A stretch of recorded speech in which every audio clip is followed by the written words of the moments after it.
displaced camps. So, and there was kind of very little information coming from that side about the facts, what was really going on in the region. And the owners, the founders of Bosco Uganda, there is a priest called Father Joseph Okumu and a friend from the USA called Gus. They had the idea of establishing ICT centers within the camp, within the internal displaced people's camps, with the idea of connecting, the camps with the world, so that the people in the region are able to express themselves and tell their own stories, and also get to connect with the outside world, so that people get to see what is happening. And if you remember very well, the Archbishop, who is still the one, Archbishop Odama, that time children would sleep on the streets because it was not safe. And you remember the time when he joined them to sleep on the streets. Very young children, as old as 3 years, 4 years, had to leave their homes to come and sleep on the street. So there was a need to share information about what is going on in the region. And also it was established in a way to enable people speak out about their lives, so that people get to understand really the situation in the context. So Bosco was established to kind of connect people from one camp to another. So the first connection was in Pabo camp, and then we thought of establishing additional camps, like additional sites in other camps. So using a voice over telephony system. And also I could say that Bosco and the founders were really visionary in a way.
Private sector is not yet fully utilized, because not everybody can be employed by government. And we are looking at a future whereby more people are employed in the private sector than in government. So I think if we all work hard, if we all work together and invest in the right areas, there's been a lot of talk about value addition in the agriculture sector, in the mineral sector. If there is enough investment in those areas, I think it can create enough jobs for our children and grandchildren. Okay. I just want to take you to question number 4, Andrew, which is, let's talk about your journey at City Hall and the foray into the Executive Director's office, which is as Andrew Chitaka, Very interesting. as well as the Director Engineering. Very interesting. I joined KCCA on 1st November 2011. And before then I was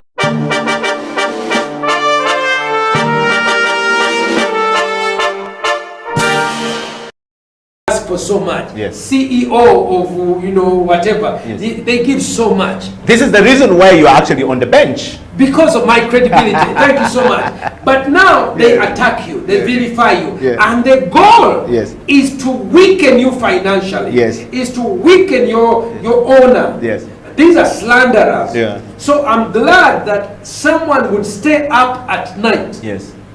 to ask and learn about me. Yeah.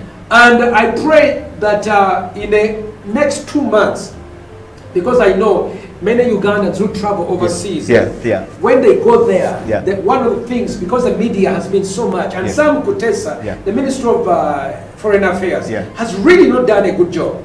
He has dropped the ball on this issue. Why? So many of us are being accused of being gay killers, including me. You've just heard that person. Uganda is being accused that we kill gays, which actually is absolutely untrue. And because of this, it has affected our tourism. It affects people who go overseas to do work or study. It affects whenever you go to a conference. Hi, my name is Eddie Okello. Where are you from? I'm from Uganda. Oh, you are the gay killers. And then you begin to describe. So one of the things that I've done is I've written a book, which should be coming out. I know that I keep saying the same thing, but the work of doing a book takes a long time, and I wish I could be supported. You know, many people who write on this subject, like Sylvia Tamale, she's supported by the Rockefeller Foundation, Carnegie Foundation. There is money.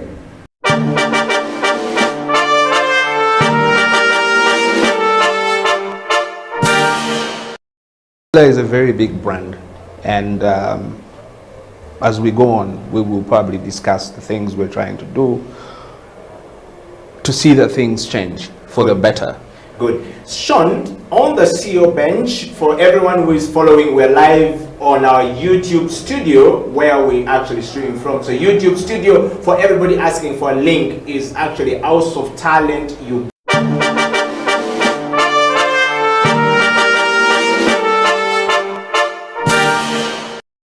Confident in themselves and what they are offering. I think that's the biggest problem. Like, women will easily settle for a less pay than men would. Mona Onyeto Deke goes on to say, I think this is a comment, says, I didn't know that beauty products are taxed at 60%. Whoa. They are. I pray that changes soon, but they are. Okay. So with that challenge of 60%,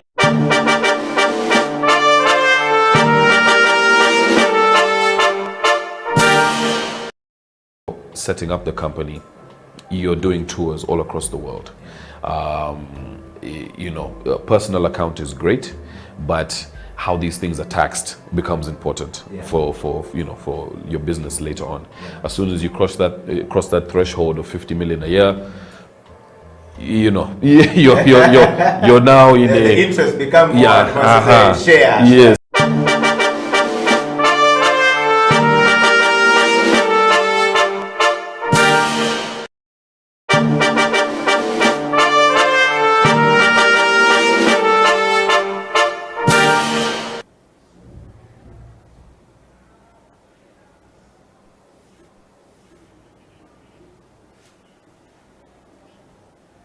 It is the CEO Bench. My name is Eddie Okello, and my guest this morning or this afternoon from whichever part of the world that you are catching or watching the CEO Bench from is Jennifer Okusia of, you know, Bosco Uganda. She is the new executive director of Bosco Uganda.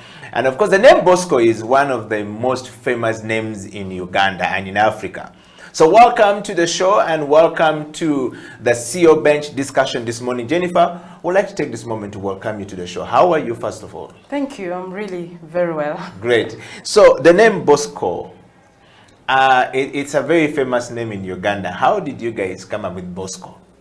Actually, the name Bosco Uganda is an acronym that stands for Battery Operated System for Community Outreach. Okay. Yes, so it is a faith-based organization under the Archdiocese of Gulu.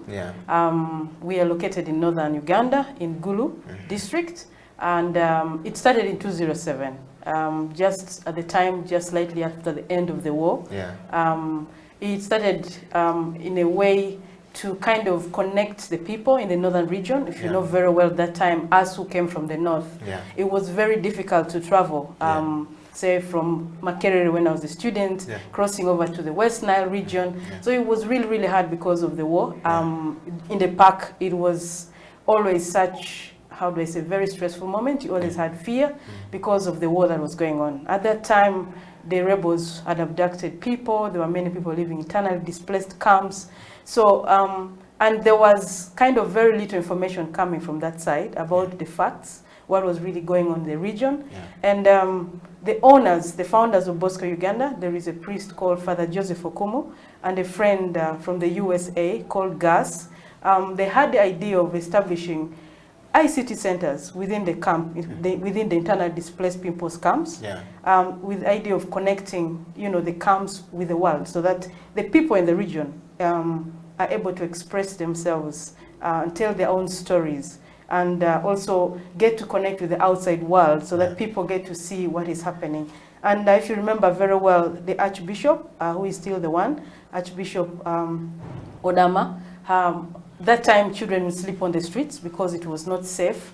And you remember the time when he joined them to sleep on the streets. Very young children, as old as 3 years, 4 years, had to leave their homes to come and sleep on the street. So there was a need to share information about what is going on in the region. And also it was established in a way to enable people speak out about their lives, so that people get to understand really the situation in the context. So Bosco was established to kind of connect people from one camp to another. So the first connection was in Pabo camp, and then we thought of establishing additional camps, like additional sites in other camps. So using a voice over telephony system. And also I could say that Bosco and the founders were really visionary in a way that they started having wireless network connection already in the camps, that early. So what we are today is an organization that has now established about 54 ICT centers. These are information communication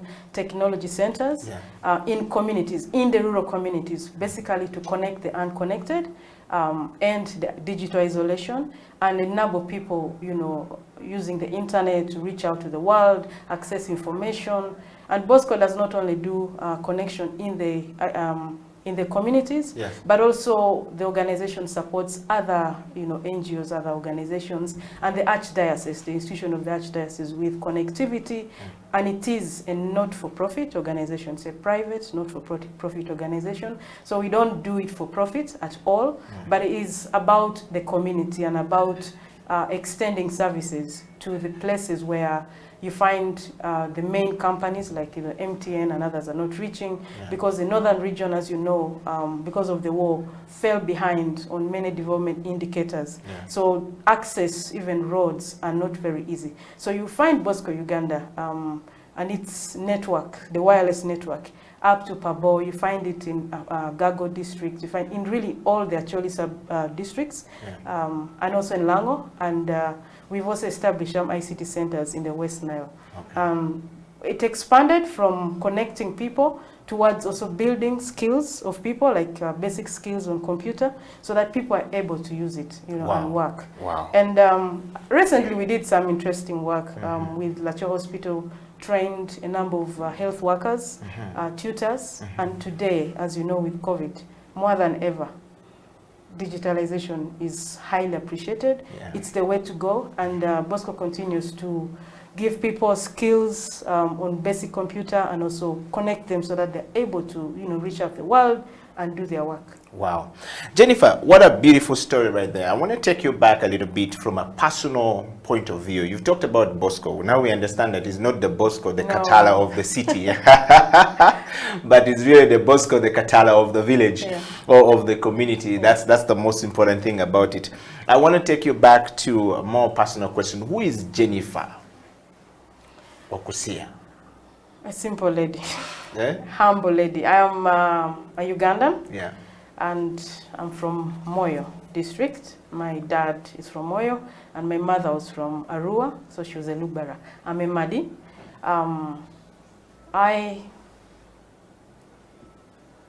How do I say? I'm 41 years old. I look so young, but I'm 41 years old. And I studied in Makerere University. I started from studying in Arua. Arua was my school time, primary school in Arua.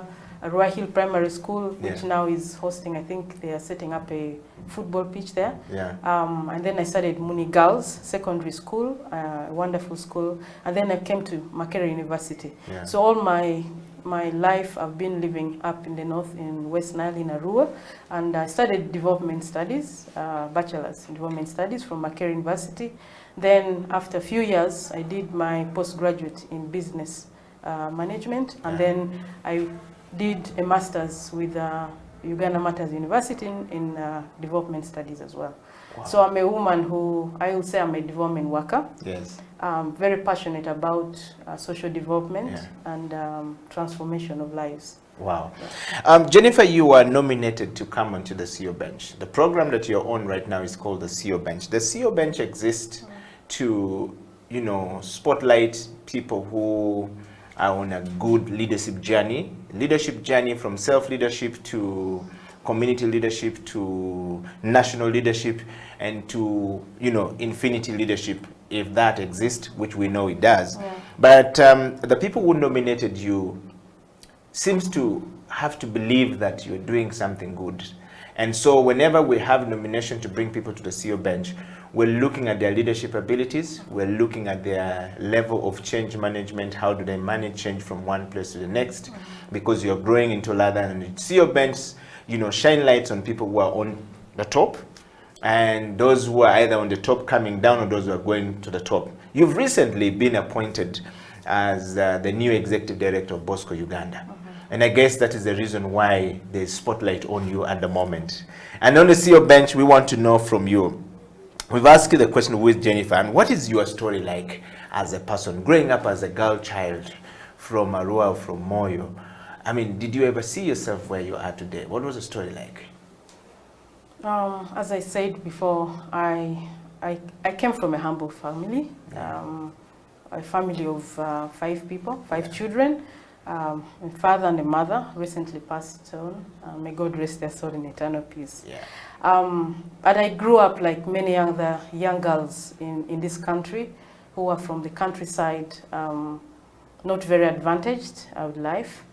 My mother was an ophthalmologist, and actually she's a mentor to me because she's one of the first people to come in Arua district in the 1990 to kind of give awareness about eyes, about the eye, you know, the cataracts, and she was able to, you know, operate people's eyes and they were able to see. So my mother was passionate about work, and some of the values I draw today are from my mother. Yeah. She was for me such a model because she really somehow kind of single-handedly raised us. Although I had a father, he was, you call him an electrical engineer. Yeah. And he kind of retired early. So in the early 94, my dad, for some reason, decided to get early retrenchment. So he left the burden of care to my mother. So my mother was raising nearly 5 children on her own. Yeah. I am the third born in the family. Yeah. I had a stepbrother, he's passed on.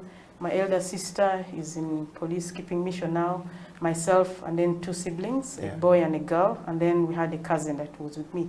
But what I'm telling this story because as a mother, women, I'm relating so much to women and what they go through, families, what they go through. Yeah. So I had a mother who was doing everything she could do to raise nearly the children alone, although the husband was there. It was hard for us because I experienced also hardship, poverty, and I know what it means. And one of them, I remember in the university we had a course called Poverty and Development. I didn't have to study it. I'm like, you know what, poverty. You are the course itself. I'm like, I am the course itself. So this one, no need to study. Yes, so I had to pass it very highly because I understood. Yeah. It was a tough life because, you know, civil service work, the payments, and it was hard to pay school fees for many children. So, well, in short, I had to stand out as a leader already as a child. I was helping my mother in running her clinic that she was using to get some income. So when she's in the hospital, I would take care of the clinic and be like a nurse. So I started that actually by primary school and went on to secondary. But when I reached senior 6, I said, no, this is illegal. I can't do this. So it's a profession, and you've got to become a nurse, you know, a doctor. And I had to leave it. But that in short, we had challenges as far as school fees is concerned. You know, a single parent, really, I would say, not very easy to raise it. So, you know, when you're in school those days, you carry yourself as a lady, even on a bicycle. You carry yourself to school, fall on the way as you go with your luggage, but you come back. And so it was a struggle with school fees for us. But one thing that made me think already at that time, I was a leader in various settings. I was an active leader in the youth category, I would say. We had what they call the young Christian students. I was a leader right from secondary school, and I was the head of the section in the school. Even at the district, I was a publicity secretary. And eventually, when I came to Makerere, I was the vice national leader. So in this YCS, I'm saying it because there was so much values that we drew from being... There's leadership instilled in you. So we had so much values. Then we were really like, you know, you had to be, we had themes like models for change. The leader is, you know, you have to go to be a model for change. You know, there were so many values. So what we did was that even in school, you had to identify where are the problems and kind of, as students, try to resolve the problems within the school and outside. But I was also an UNSA chairperson in the school, and also in the district, I was also a leader. And so these things helped me a lot. And one thing that I knew that I said, in our family, you know, we were born on the other side, not very privileged like others, but you needed to work hard to be better. I knew that to be successful, you've got to work hard. And as a woman, I never believed in getting handouts from men or, you know, having a boyfriend or something as a short, you know, as a way of meeting your basic needs. It is very costly. So the only way out was education. And I really did believe, and up to today, I value so much education, that no matter what, education is the way out. And I knew that if I succeed, my siblings will not have to suffer. They had to get education. And that's what I did. As soon as I finished the university and got my first volunteer job as a lecturer, you know, I was never afraid of challenges because you had to face challenges and deal with them. So it built me up. I kind of became very strong, and there's nothing that I would be afraid of. And something that I drew from my early childhood, the motto of the schools, like the primary school. In Arua Hill, it was saying, I will try, come what may. And then, no, it was hard work pays, actually. Then in Muni Girls, it was, I will try, come what may. So there's nothing that can defeat you. So you pick up yourself and move. So for girls, I really do believe that even today, when you look at the context we are with COVID, and we hear so many cases of girls getting pregnant, I really want to speak to them that, you know, challenges are there in life, but you never give up. You've got to fight on and really believe in God. But what keeps us moving is that faith in God.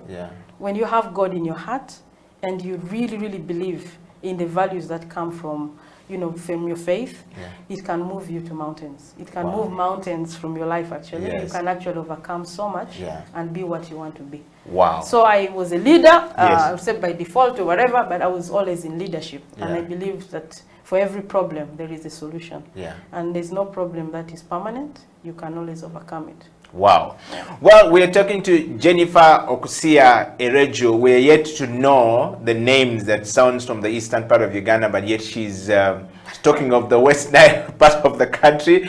Of course, the West Nile part of Uganda is a part of the country from the northern part of Uganda. If you're watching the show from anywhere across the world, it's a CEO Bench. My name is Eddie Okello. Jennifer Okusia Erejo is the new executive director of Bosco Uganda, an organization based out of the northern part of Uganda. 14 years of doing community work around, and she's been promoted to the executive director spot, and therefore the vote came to us to have her on the show. You've just had the first part of the interview with Jennifer, where we're talking about who is Jennifer, what are you, you know, growing up, what did you want to be, what was it like? We're going to take a break, and when we come back, Jennifer and I will dive more into what excites her as we move towards the discussion about her role as a woman leader, not just a woman leader, taking over from a sport that is usually men, and moreover in the Catholic Church. What a story right there. Stay right there, I'll be right back after the break.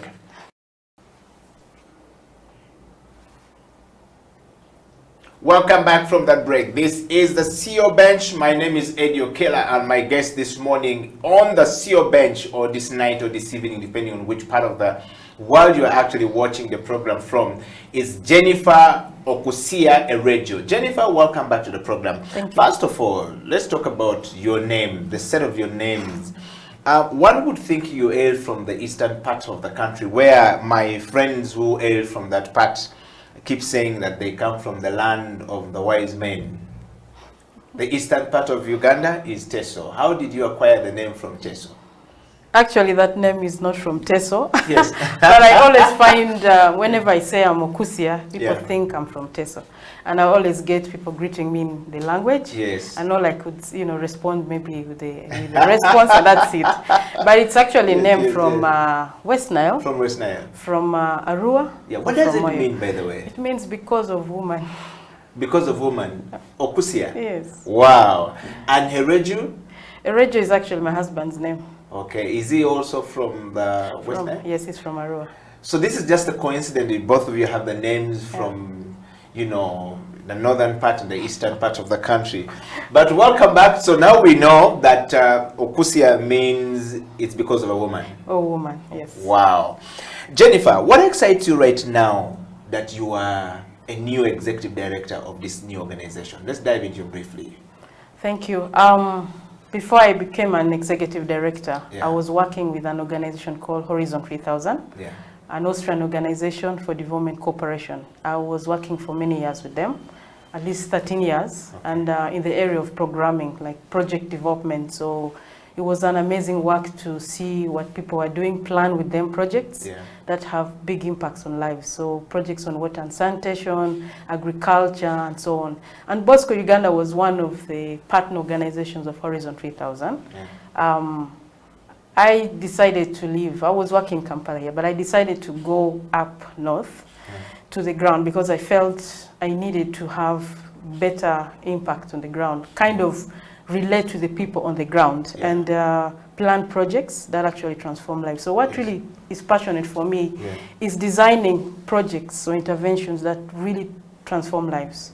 And for an organization, of course, you're looking at ensuring their systems working, their structures. So I went to Bosco Uganda with the passion of supporting the organization to further grow, to look into their structures and systems and processes, and also to ensure that whatever we're doing to the communities will transform lives. Now, when you look at ICT, for instance, there's so much you can do beyond connectivity.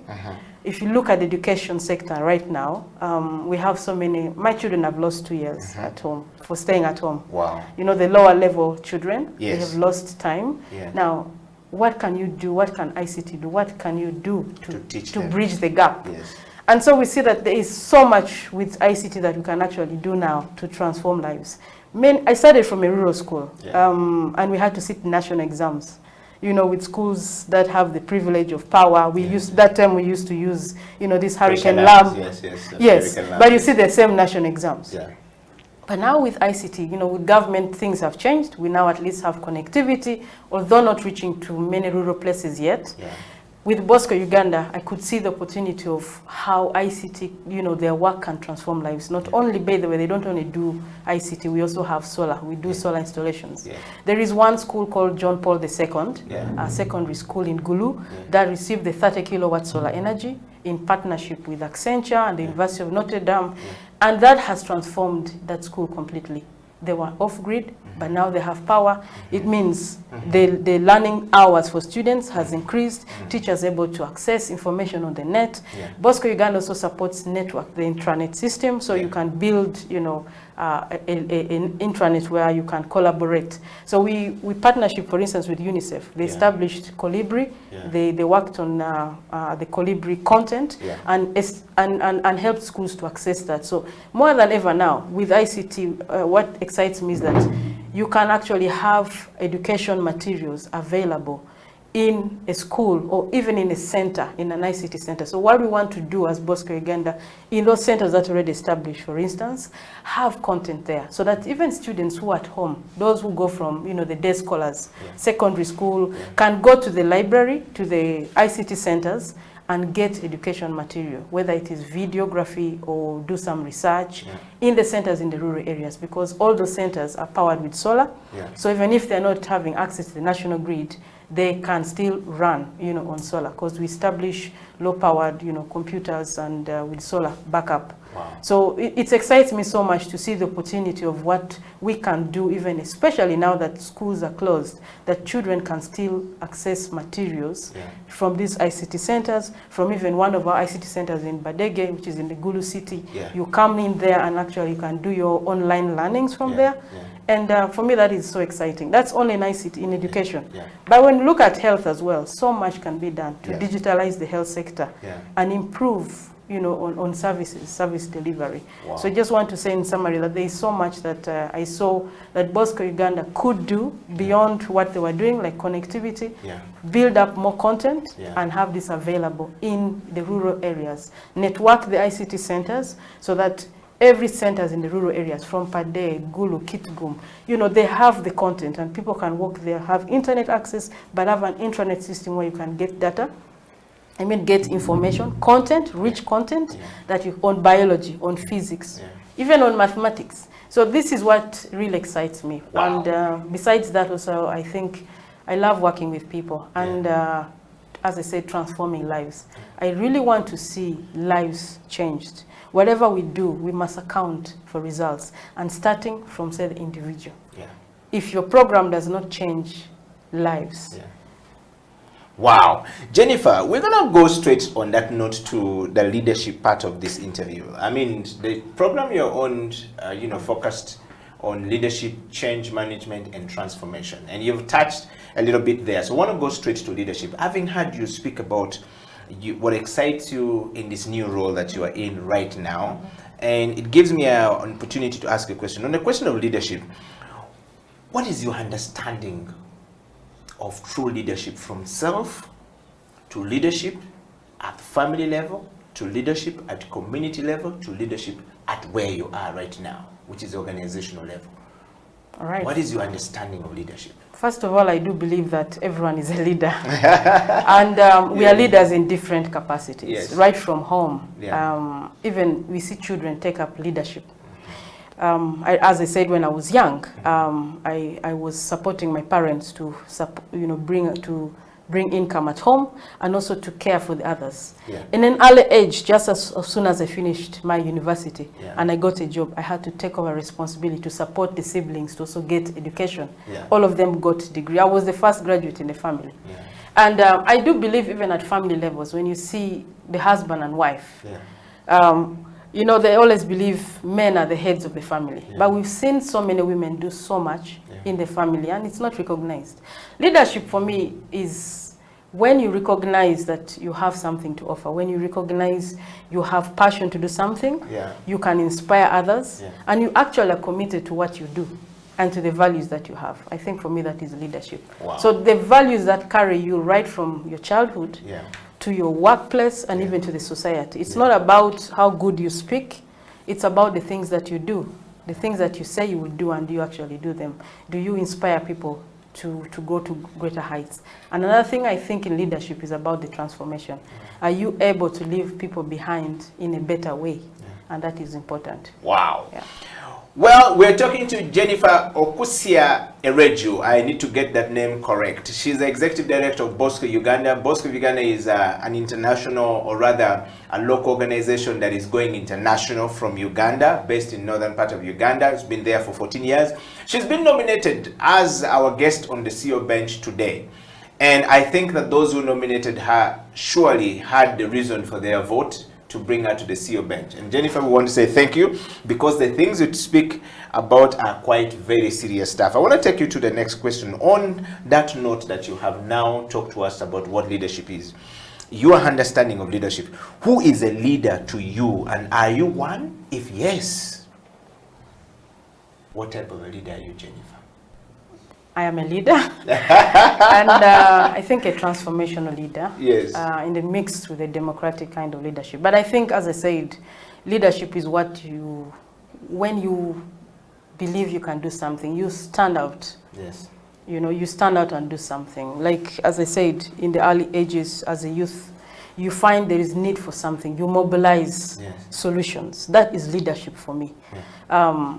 You, like right now in the organization, you're looking at how do I put up systems and structures that would help the organization to function even beyond my existence. That is a good trait of a leader. A leader has to raise up other people. You must be visionary. That is something that I think is in any good leader. You must have a vision. You must be able to see the future and work towards that. Set up some goals and be able to achieve that. And as I said, for me, it's so important that whatever we're doing has to have an impact on people. And we must account for results. So as a leader, you must set up plans. You must set up, you know, what you want to change and be able to account for that. Wow. Jennifer, on that note, I want to take you straight to this question. So, we now know you said you're a transformational leader. What type of a leader are you or will you be at Bosco Uganda now that you're going in as the freshest executive director? Moreover, the first female in that organization, taking over from people who have a huge portfolio. I mean, I look at the person that you're taking over from and I realize that it's not just a simple role that you're going to take, but you're actually taking over a role that requires you to transform that organization and give meaningful lives to those who work in that organization as well as the communities in that area and Uganda as a country. Okay, so what kind of a leader will you be at Bosco Uganda? A leader that values people and their contributions. Also, I think a leader who looks at, I like to work with people who are committed.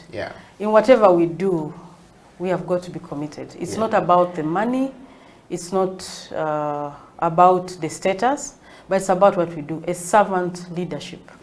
So being on the ground and doing actually the work. I just came from a study that we are doing in the West Nile in the health sector to understand the challenges so that we work on a digital solution in partnership with Accenture that is supporting JICA and the Ministry of Health to look around the digitalization and finding solutions that would help improve information, how do I say, data collection and analysis and decision taking to actually support informed decision taking. And I think that is something I was on the ground. I was driving to some of the locations, the health centers, to be there and see them. So it's not about directing people, but I was on the field with the team, understanding and leading them through the challenges. We had so many challenges, but we had to go through. So you lead by action and lead by example. So for me, it's about being very true. There are values that you cherish, that you carry. Issues around honesty. I'm a very honest person, and I love facts. I love facts. In my leadership, I'm looking at, you know, if you say we've done this, can we account for it? Are we truthful in what we say we have done? And can we actually prove that our activities make a difference? And can we distinguish what we're doing from other contribution and acknowledge what others are doing? So for me, accountability is very critical. Transparency in whatever we do is very, very important. And above all, how do I say, the values that we carry along, integrity, issues around the ethics, these are really very important. I want to see our interventions truly transform lives. If we're saying we're going to a school and support the school, what concretely can we get out? What can they say? What change have we brought to that school? You know, we would love to see people actually speak about that change.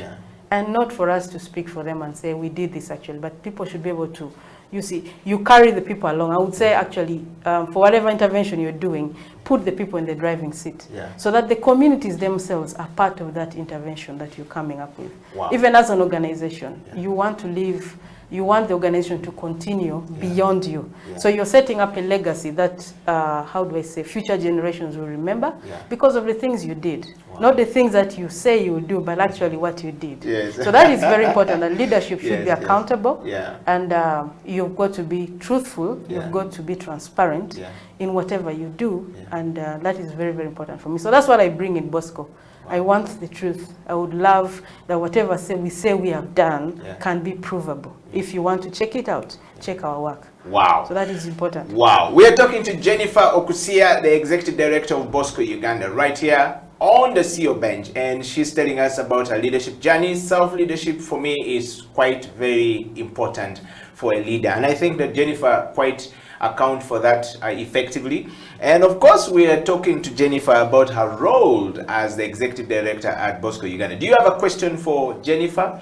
Do you see a lady who is on the rise to the top, who is perfectly befitting of being on the CEO bench, because she's a lady on the rise to the top? And we're going to take a break, but just before we take a break, Jennifer, I want to ask you one more question to, sum up the leadership part, and then we'll come back and talk about change management, and particularly the things that you want to do or you're going to do at Bosco Uganda. And my question on the leadership, to sum it up, is basically about what is your understanding of leadership at the personal level? Most people don't understand leadership at personal level. They don't know how to separate the two. They are stuck in one place, don't know what to move and how to move, but yet we're seeing Jennifer moving from one place to the next.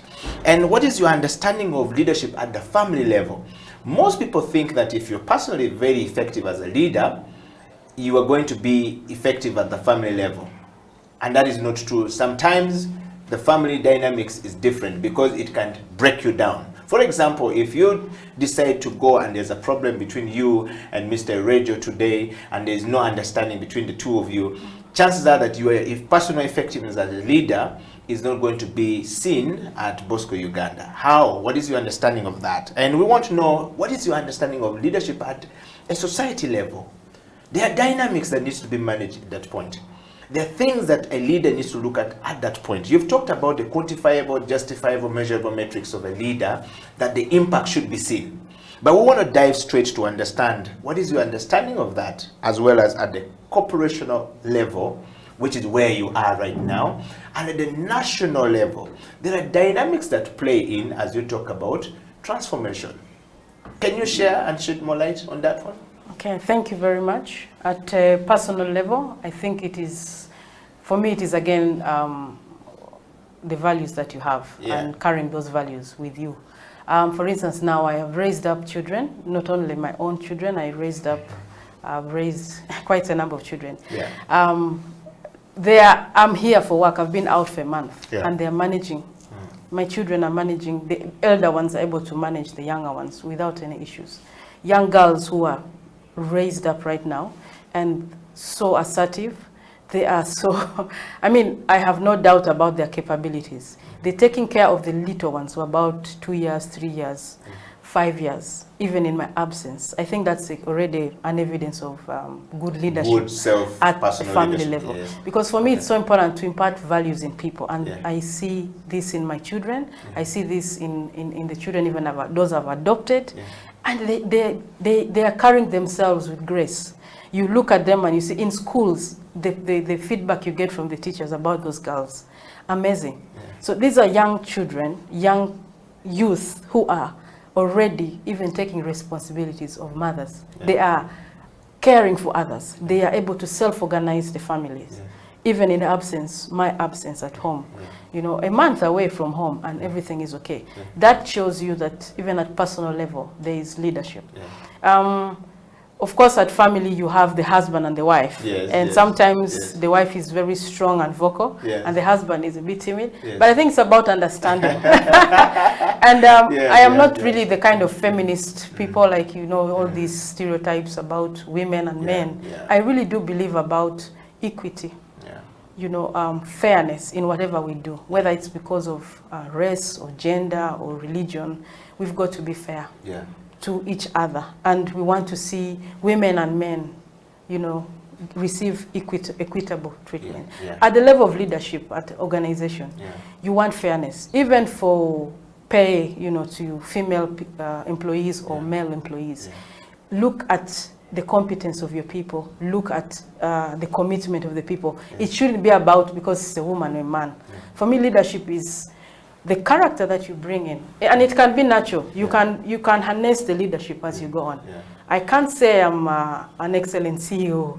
You know, I am still starting. But I do believe in the values that will take me to where I want to be. The vision that I have for the organization.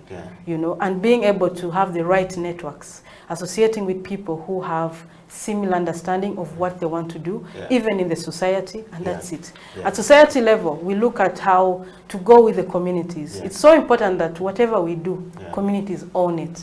So you do not want to be, how do I say, a big talker and never an implementer. And that is why you see sometimes people who you hold very highly at a higher level because they hold very important positions. But when you get to know them personally, you're very disappointed because there seems to be a mismatch in the values that they carry right from home and there. So outside they may look so good, but internally at home they're having other kind of values. So for me, a leader, whether you are seen or not seen, are you doing the right thing? As a leader, you've got to do the right thing. You do the right thing whether people appreciate it or not. Take the tough decisions, even when others are not happy. But most important for me at organization, legacy, it is being able to raise other people and let other people, if you've left, if you are, raise other people so that when you go, there is no gap. You get Jennifer has left. Yes, and everybody collapses. Then everybody collapses, yes. That is very important. You must carry people along. Give the people opportunity, give them higher tasks so that you're building up capabilities within your people. Give them tasks, move to higher levels, so that when you go, you not hold on. I've seen that challenge sometimes with organizations, and the people hold on, and they don't give you the chance to be what you want to be. You have conflicted visions. It's so important, because even leadership at the board level, how are you aligning yourself with the CEO to ensure that the systems that you're putting in place are working, putting in structures, and moving beyond an individual, how do I say it?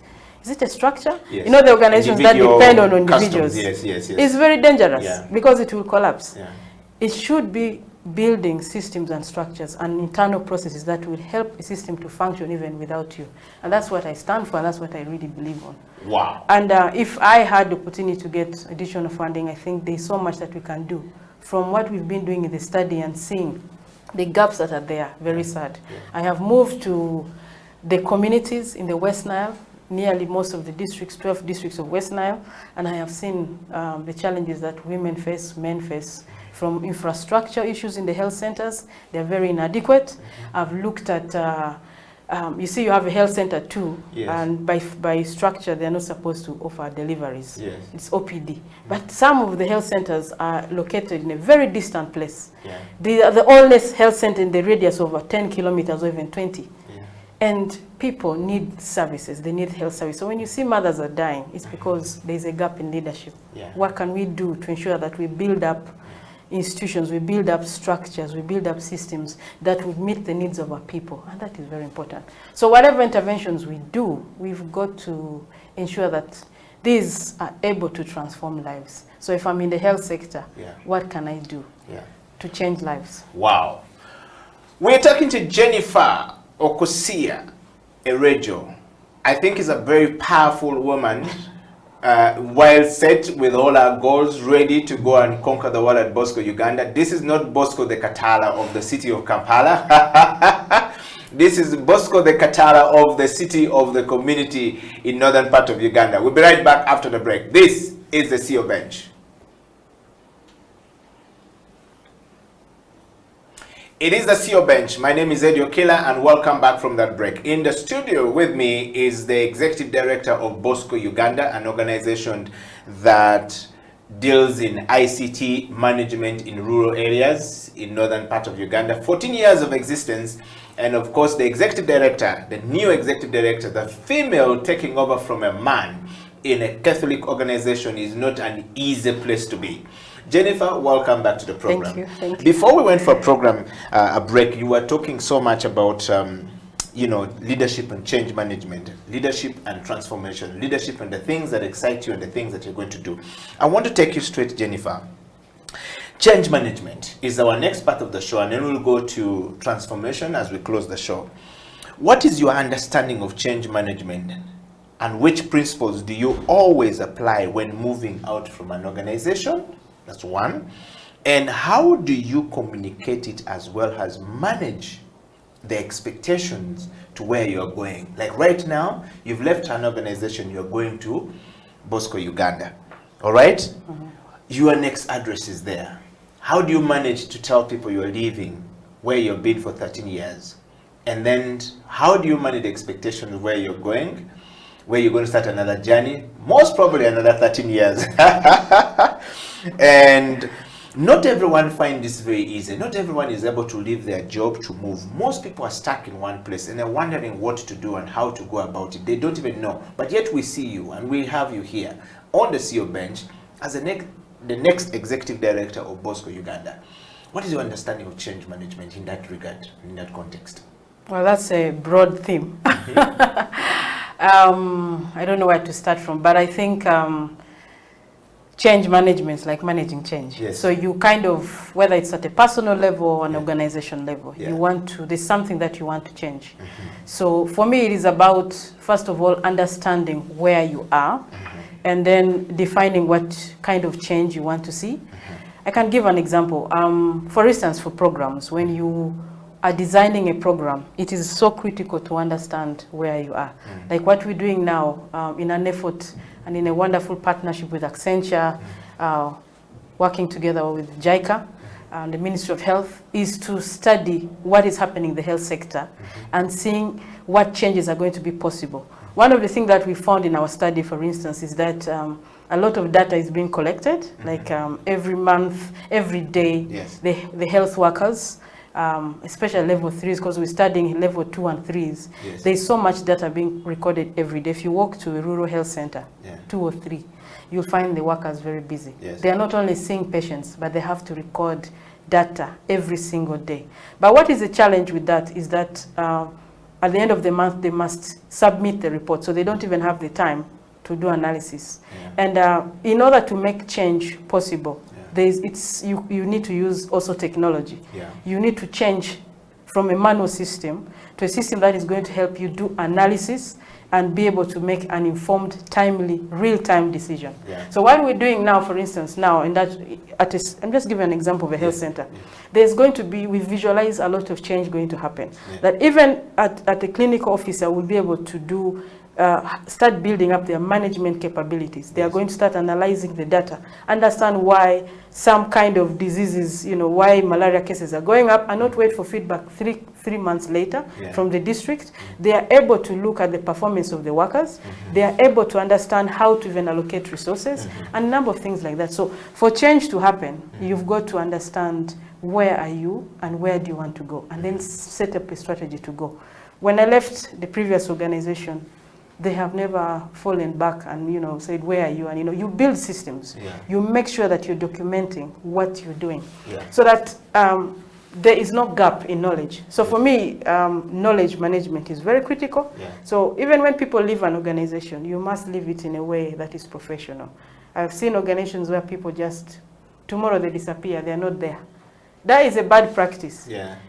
Change is inevitable.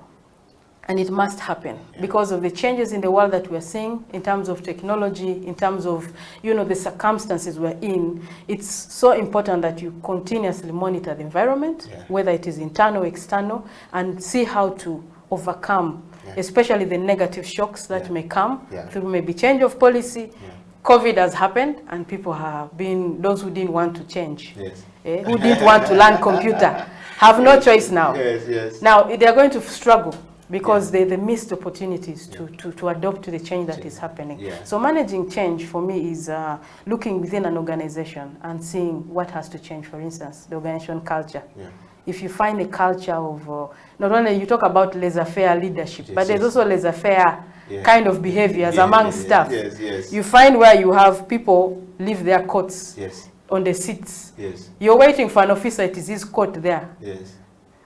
It's a Monday. It's a Friday, they are gone. So you're seeing cultures, you're seeing behaviors which need to be changed through the values that you must bring into an organization. So you realize you must set up systems, and you must be tough about some of the changes. Sometimes it doesn't go well for you, but you have to do the right thing.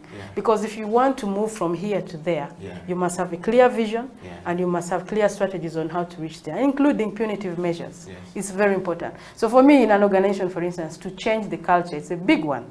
Change that culture of where people come at 10 a.m. and they leave at 3. or people come early and they're actually not doing anything. So a change process could be having a result-based system where you account for results. And you may not like it. Wow. But what do? That is what you want to see. You want to be honest, you want to be accountable, you want to account for results, you want to see impact, you want to see changes in people's lives. So that means you've got to do something that even is unpopular, but for the right cause. So for me, managing change is not very easy. You may get the struggles, like your vision may conflict with others. But what do? You stand to what you do. And if you find that, for instance, the values are conflicting with what is there, you can't change something, move on. Because why would you change your values if you find, for instance, the things that you cherish, and I talk about values, and you're not getting the opportunity to be what you want to be, you go.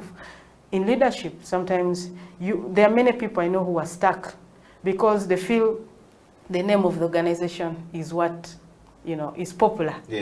There could be good leaders out there, but they are stuck because of reputation of the organization. Yet the world is waiting to see them. They have actually outgrown this space. They have outgrown the space. They are so afraid of change.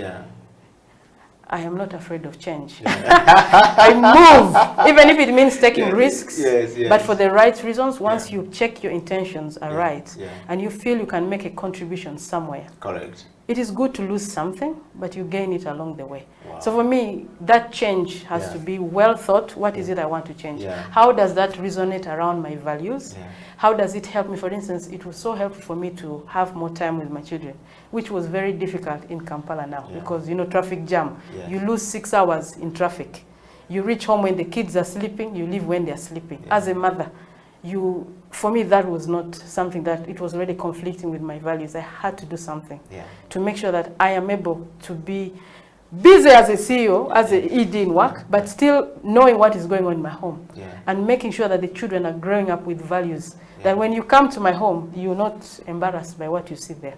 So balancing, as a woman, it's so tricky, balancing between leadership in the office and even at home. It's not easy, but it is possible to achieve it. So I see many women held behind because they're also afraid.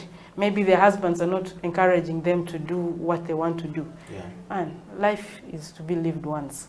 You, as an individual in this world, have been put for a purpose here. And once you understand that you are, an ambassador in this world, and you have a purpose to fulfill on this world, you're not afraid of even what your husband may say. He will catch along the vision as you go. But you move. And along the way, he'll say you took the right decision. So I really encourage people out there that sometimes change is inevitable. You've got to change. And sometimes people insist on holding on when everything is falling apart. You're going to fall eventually. Because it's like an ice. You have an ice and there is sun. Slowly it is melting away, but you're still holding on. You remain and fall.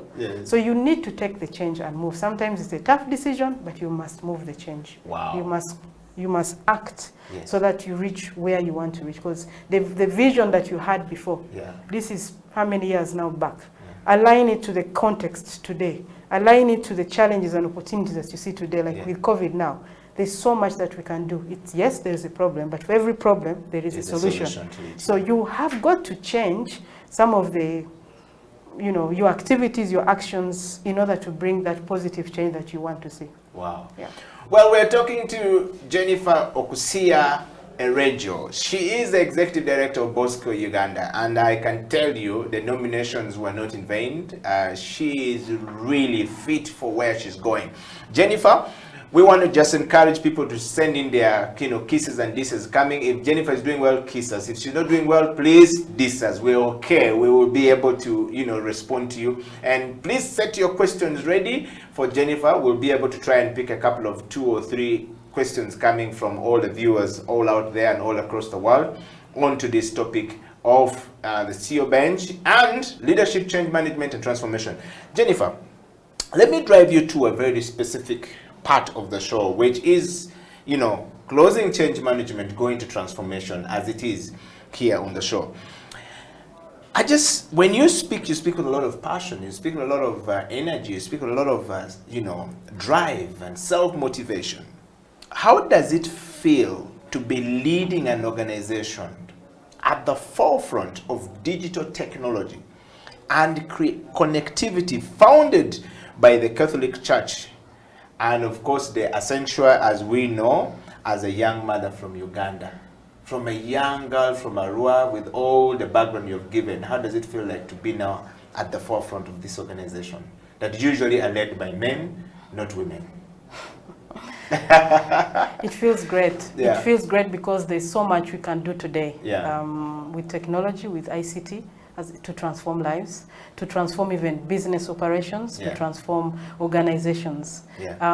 We've seen many organizations struggling. You know, the cost of internet is still very, very expensive, very, very high for many people. You know, it's not affordable with the commercial networks. It's quite expensive. So Bosco Uganda gives support to organizations that actually aids their work. They get it at a very, very low cost. It is really actually free, especially like the Archdiocese, the Archbishop. He's supported, he's our father, and he's supported to even live stream. And he's reaching out to the people in this period where there's a lockdown and you can't even go to church anymore. So we're seeing radio stations in the region who are broadcasting using our, you know, our platform live to the audiences. So we're supporting other institutions to even achieve their missions and their visions, you know, their goals. That is something beautiful that Bosco Uganda is doing. And we thank actually NITAU, we thank UCC that supported a community network organization like Bosco Uganda to exist.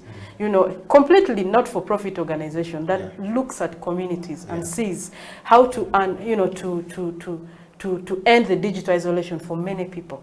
You know, we have wireless network in an office. People can access, you know, internet from wherever they are with the hotspots and be able to work.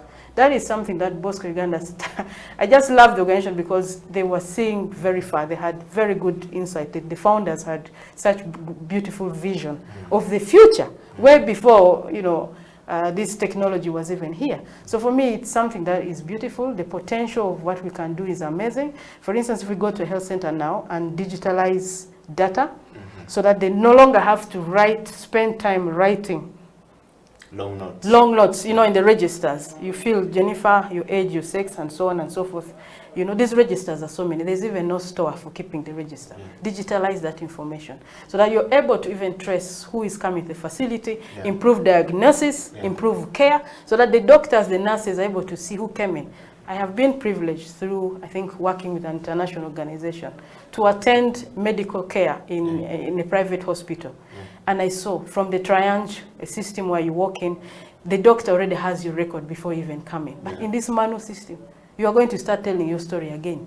So with technology, the potential of even improving health service delivery is amazing. You can, for instance, we've seen some partners do, for instance, something on addressing mortality rates, you know, death among children, that is like say under 1 year, using technology. The doctors are able to monitor the health of the children and even improve diagnosis. So with technology, there is so much that we can do. We can have students studying from home.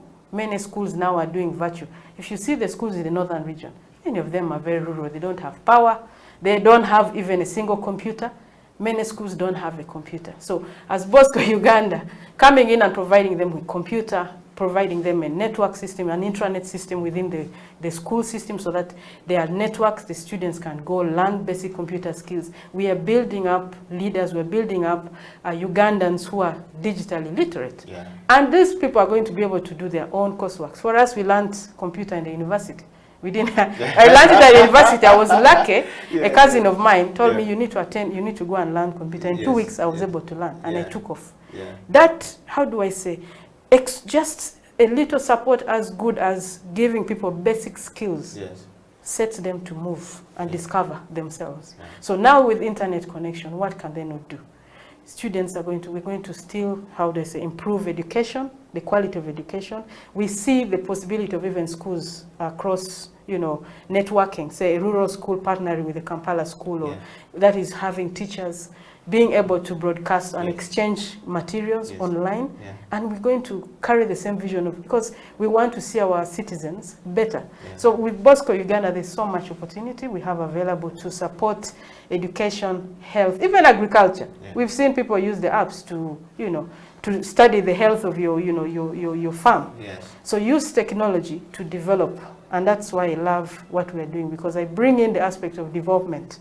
I'm not a technician, but I tell them if people do not understand and use it, then it is useless. It has got to make a difference in the lives of the people. It's not about knowing, like now, you may not even know what comes into the camera, how it is, but you must know how to operate it and use it for something good. So we see technology bridging up with whatever we want to, the gap that we have in the sector, and what kind of solutions can we design to using the technology to take people, leapfrog people to another level. We can actually catch up in this period of COVID, the losses through technology, and that is possible. So Bosco Uganda having community networks, having ICTs, 54 ICT centers, these need to be strengthened. We need to see, I want to see, when anyone walks into the center, even women, go there and find a content, say for instance, how to make cakes, bakery and so on. Learn it from the ICT center, go home and do it, start a business. These are possibilities you can do with technology. And this is what you are This is the vision. This is what you want to take into Thank you. This is what I want to bring, increased content, have content available, relevant content that is going to transform lives. I have learned a lot from the YouTube on how to make cakes. I don't need to come to an expensive school in Kampala. You can use it, technology for it. Just get people exposed towards something and they see the good thing about it and they take off. So we can see that with technology, with ICT, women can transform their lives right from the home. You walk to an ICT center that is near you. Students, even at home, can walk to the center. If you have a wireless system, hotspots available, like in the market in Gulu, we established the hotspots, and the women during the COVID, you can use it to sell, find market prices. Farmers are using it to find prices of, of their products. Network, the possibilities. You open people to the world and take them away from their small world. Open them up. People are doing businesses, electronically. Wow. So that's the beauty of Bosco Uganda. I see so much that can be done. I can see what you're talking about. I can see through it. And I want you to share your questions if you are for Jennifer. But Jennifer, our time is being fast spent, but I want to take you to a more specific questions on faith-based. You are going into what we call a faith-based organization, and started by church as a church installation and the Catholic faith. What does faith, hope, inspiration, confidence, and success mean to you as a person? First of all, as a leader, as a person going in there as an executive director, especially in the light of consequences and effects of the pandemic COVID-19? I can quickly say that faith is what has made me today, and hope. When you have those challenges, some people have taken shortcuts and they are far. Some are gone, they are dead because of the decisions they took. But having faith in God, prayer is so important. For young people out there, I really tell them, my girls know that, even my little children, 2-year-old, prays. They all pray. They're learning how to pray. I'm building that foundation in them. They learn. I self-learned how to do these things. But I have made sure that for myself, my family is a prayerful family. These are values that they cherish. The children pray. They pray for me. You hear them pray, God bless mommy. Many of the things that I'm getting, God answers the prayers of little children. So faith for me from childhood was so critical. Faith, hope. It makes you believe in possibilities beyond where you are. You see things and you actually affirm things. Like poverty, I said, poverty, I must kick it out of the family. I said, my family, I'll be the first graduate. My siblings will not, will not remain uneducated, because I believe very much that with God, all things are possible. So for me, at an individual level, this faith has brought me so far with the values that I cherish today, of honesty, hard work, trustworthy, transparency and so on. So these things guide me, and this came for me from the church. Being an active Christian, a Catholic, I am a Catholic, but I'm very, how do I say, I love God, and I can do nothing without him. I really do believe that the values that we have, the challenges we have, if you don't have God, you get swayed away. You get into the popularity thing, and before you know it, you're gone. But when you stick to your God, he never fails you. He actually comes through. And every time I had a challenge, there was always, he just made a way. God truly makes a way where there seems to be no way. And being in the Catholic Church, I really want to see that we're supporting not only the church, but it's an organization that reaches out to regardless of faith. We've established ICT centers in mosques, in Muslims schools, and that is important for us because you're looking at humanity. With faith is you look at the human aspect of people, and you, regardless of race, religion, gender, sex, you're looking at the human person, and you want what you want for yourself should be the same for others. Selfishness does not help us. I really do believe that there is more blessing in giving than in receiving. There is more blessing in giving than receiving. So I have seen people like Peter Nyeko, and he's a giver. I wouldn't be here without some people like him. What he's going to work on and what we are going to build together, working on to support health centers now have energy, 1.5 kilowatt energy in health center 2s and 3s. That is going to transform lives. Because I think these are some of the values that we commonly share, that we want to see people's lives change. We want to improve, access. We want to provide an ambulance to people so that they transport mothers who are pregnant to facilities, help those facilities people do better with their lives. So for me, faith at a personal level, it's driving me to the organization. And even as I move out, it's so critical for me. I just want to see, how do I say, that light. The light of Christ that shines. And that for me is a big thing. Be the light, bring light where there's darkness. Give hope for other people. Let them see that you can, they're where they are now, they will also be somebody at some time. You don't have to be a perfect leader, but if you have the values and if you cherish the things that you do, the sky is the limit. Wow. Jennifer, Uganda has a very interesting number of people. I want to localize this and bring it down to the African context. The African continent have a diversity of many people thinking in a different perspective altogether. The attitude and perception of people are very different. But bringing it down here at home in Uganda, particularly Uganda is mostly a country that is friendly to many people, likes to receive as many people as possible. And in recent times and in recent years, we've seen Uganda as, a country that receives as many refugees as possible. But also pressure is beginning to build in a sense that people are beginning to see that the space is going, and there's a lot of, now small talks and, brewing issues happening between the refugee communities and then the local indigenous people in this space. But yet, Uganda is one of the country in Africa that mostly rural and agricultural, based. As a country, we are blessed with the soil, but we also host as more refugees as possible compared to most of the cities or countries across Africa, or even in the world. There's no country in the world that is hosting more refugees than Uganda. All right? And when you look at this, what is the biggest challenge in the rural and refugee hosting communities that you are inspired to transform through your work? We're getting into the transformation part of this program, the CEO Bench. Thank you. Well, the challenges in the rural areas are just too many. As I said, I just came from doing a study in the West Nile, and I looked back at the roads, the road network, the distance from one facility to the next referral.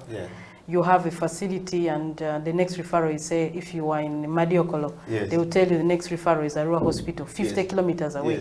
If you were a mother, about to give birth, in Lebanon, you failed, the labor has failed. You are as good as really gone. Because there's no transport. Some districts have only one ambulance for the entire district, and if you call for the ambulance, it has taken someone to Mulago or to Lacho Hospital. That is so sad. So sad. So I looked at the women there and I said, they are really, I looked at them and I said, God bless the women. this is resilience. I mean, you're still able to give birth in a situation where you're not sure of medical care, and that is not easy. So refugees are coming in. I know there's some development coming in with partners coming to support, which is a great thing, that you have different partners, international partners, even the local organizations putting an effort to help, but there's still so much need. There's need to build up health centers, at least at a level 3. All centers should just start from level 3, where you're able to access maternal, delivery. But even beyond that, there has got to be, sincerely, there's got to be better hospitals, there's got to be better infrastructure, so that in case, cesarean section, I look at those people and I say, my goodness me, what happens when you fail to deliver? To take you, and there's no even vehicle, to 50 kilometers away, the road is so bad, if it rains, a small car cannot pass. Even an X-ray cannot drive on some of those roads. It is terrible. So as we receive even more refugees, especially West Nile that has accommodated so many, there's still so much need on the ground that we need to just do proper planning. I really do believe resources are available. It's how you plan the resources.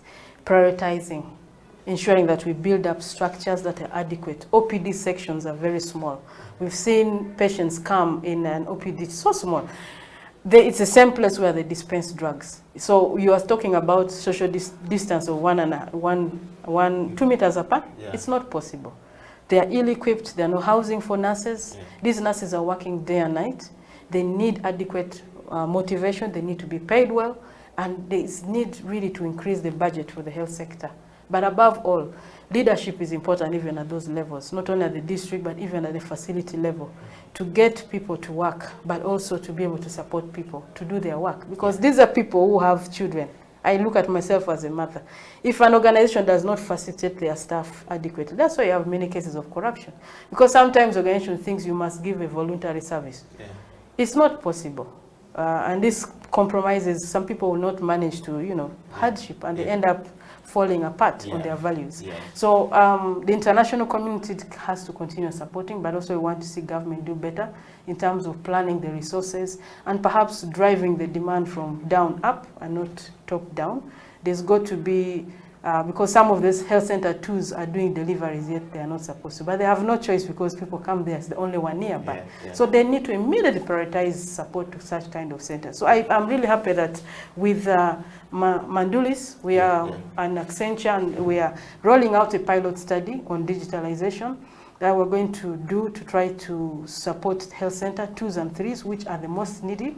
And we're going to provide 1.5 kilowatt solar energy in those facilities, because lighting is a problem. What we saw in nearly, I would say, 90% of the health centers, there's no reliable power. If they have solar, it is not reliable. The issues with batteries. So coming up with a system, that a power solution that is going to help the health centers, that means it will increase the work time for them, but also introducing like computers. We will train health workers on the basic skills and on how to digitalize data, so that it takes away the burden of, the time lost in writing, so that they are able to give services to people, to the patients who come in the facility. So even digitalizing alone is going to reduce the workload.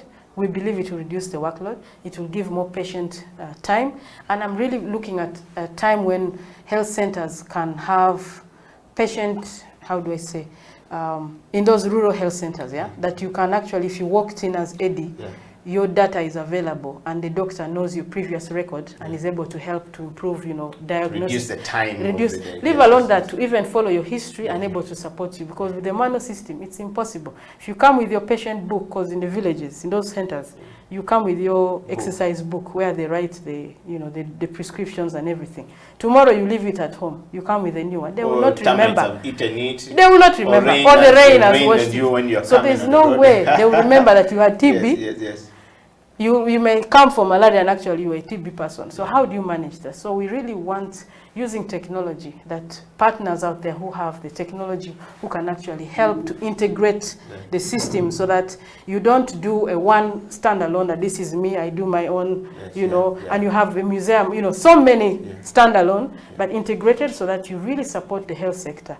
because the challenges are many and we need concerted effort. That's why working in partnership is very important, and I really love partnership, you know, the collaboration. So I'm really happy to work with Mandulis. I look at the future so bright that we shall support health centers. One aspect is digital, bringing in laptops, with JICA support to help improve, you know, the work in the facilities, but also bring energy, which is something great, and even transport that would help the community to be able to access medical services in emergencies. Like we have electric ambulances that Mandulis is working on, beautiful ideas. We need more people, more Ugandans to get out and do something that is going to transform lives. It's not about money. Many of the companies, by the way, if you go to those areas in West Nile, for the facilities that we sample, about 75 of them, network is a problem. You don't even have voice. You cannot call on MTN, you cannot call on Airtel. Airtel does quite better. They have really reached out in a wider coverage, but you can't even call. You can't call a health center. At the health center, you must find a spot to stand to call someone in the district. So you must go under some kind of tree, surely. Climb and hunt. I say, where is the corporate responsibility? Should it be about market driven? But let's it be about the people. Reach the services to the community. So there is need for network, like we need intranet systems, we need internet access in those facilities, so that you just at real time click and send the information to the district. Instead of somebody look for boda, they don't even have by their motorcycles. Right to the district just to take a report. How about just use technology, click away and it's at the district, I continue with my work. Now I lose 2 days to move from one health center to come to the district to give a report. 2 days would have done so much to help lives, save lives. So with technology alone, a click away, instant reports to the ministry, even up to Kampala. So there's need for partners to come in and work with Bosco Uganda, work with the existing partners on the ground to support technology rollout to the health center, so that we improve on services by bringing technology closer, power, energy, and also for these companies, the MTN, Airtel, to really do something as a corporate responsibility, to really target the people and support connectivity. So that we have access. We are happy with NITA, they're doing quite a lot, they have reached the highways, but on the ground, there is a gap. So there's need for partnership on how to bring that internet closer to the people, so that we really support development of the rural areas in health, in education, in agriculture. Mention it. Technology is the way to go, and I'm glad to be with Bosco Uganda and to work with people who are willing to support such change, technology that is going to help transform lives. Wow.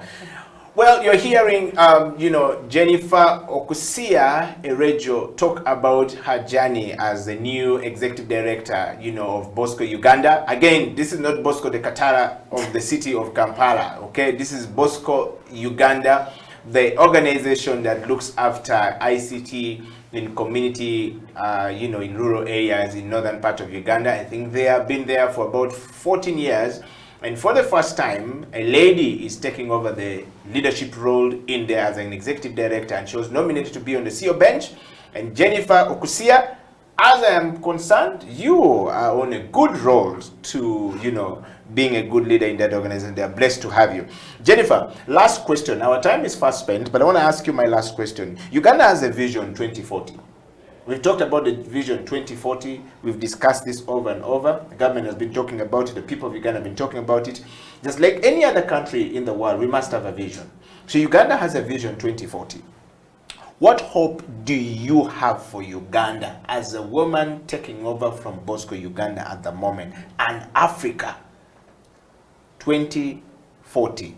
And how can we, each person, anywhere in Uganda, Africa, and the world, be inspired to do things and join hands to, you know, help realize that vision for the country called Uganda?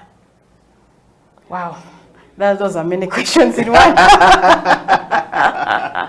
Yes. But as a woman, as a mother, how do I say? I stand to reflect on myself as a woman. Yes. And what I want to.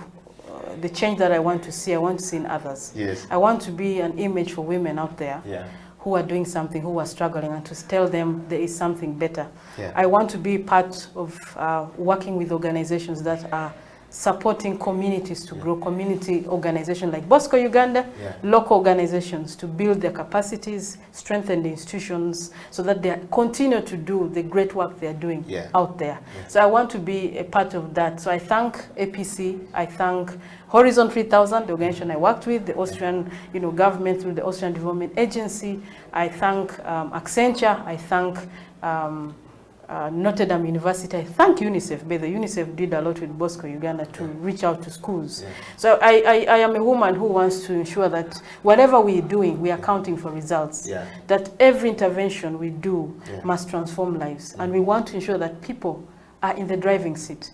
The communities, the young people, the youth, that they are on the driving seat. So designing programs with them. As we go out to do studies, get their views. So what we did is to go and actually listen to the different, how do I say, actors, players in the whole ecosystem of health, from the district health officers, biostats, in charges of facility, sub-county chiefs, they now call them SAS, the patients even, to get their views. So it's so important that we get the views of the people and the change that they want to see so that we define that change process and be able to work towards what we want to see. So you asked many questions, so I hope I am answering it. But I really believe that as a woman who wants to see my children and all other children, I'm really so passionate about young people, children, women, men, who working together, whether it's at the family level, work together. Why do you fight? Put your efforts together, put your resources together. I have seen families where the man is working, the woman is working, but it's only the man who is spending the money in the family. What is the money of the woman doing? Why not work together? Because together you can go far. But if you stand as an individual, you're going to fail. So we need people to come together. We need young people out there not to think about money first, but think about what you're passionate about, what change you want to contribute to. This is to what 2040. Commit yourself towards that vision. Commit yourself towards digitalization. Commit yourself towards projects that make an impact. Government Uganda has great plans, but we all know always the challenge is the implementation. But if you are an institution, if you are the leader of an institution, and you have the resources, why not commit those resources to what it was intended to be? That's it. If all of us made that contribution honestly and account for what we do, we will have change in this country. We shall develop this country to the vision. So let's stop talking, but walking the talk. Let's put resources down, whether it's financial resources, it is time that you spend to work. Commit yourself to it. If it is finding the right staff to the organization, please find the right people, not because he's related to me or not, or he's from that tribe or other. Find competence, find committed people, work together and achieve what you want to achieve. That for me is very important. And we shall reach the vision 2040. So talking alone does not help us, but aligning what we say we want to do and actually measuring the changes. It is so important. Sometimes I get bored to hear 50 years ago, they still talk 50 years ago. What happened to the 5-year plan? Can you account for that one? Account for it. And please, let's be accountable. Let's be truly honest and attribute our work to the changes that we see, the outcomes. Stop talking about impacts. Those are very far away because so many people are contributing to it. Measure the outcomes. Define the outcomes with the people that you want to change and trace that. Let the people be in the driving seat. I mean, let them also contribute towards the change. We stop dependency. Because I really do believe that there is resources. There are idle resources around us. But sometimes the difference is exposure. So what you have here, as you see, is not a resource. Out there, they're using it. You've seen people even eat all kinds of things. But for us, because we have the food, we don't. I'm just using that in terms of resources. If you have the resource, we need exposure. We need support in training, leadership, train us as leaders, support us in the work that we're doing, reach out to organizations that are doing a great work, support them, and build them. So that they're able to remain a going concern, they're able to build up, system structures, programs that will outlive the leadership of the organization. I think that is so important. Leaders, when it's time to go. Stop hanging in. Your vision might have expired. Allow others to lead, and let them also try. Next 5 years, 10 years, and when you believe that you've done your part, let other people build. Because, as I said, change is inevitable, and new people can come in with new ideas. People need to embrace that change and catch the vision and move on. And that is so important. Wow. Well, you've heard from Jennifer right there. Powerful woman taking over Bosco Uganda. You're truly blessed. And the community of the people in northern Uganda and Western Islands, you are really blessed. And to my people from Arua, I think you have, and people from the West Nile, you have a powerful horse right there in Jennifer. Jennifer, your parting short question here. I mean, what is the most important thing that the viewers and the followers of the CEO bench that nominated you to come onto the program should take over from you today, or should know about Jennifer going forward, as we bring the show to a close, as your parting shot?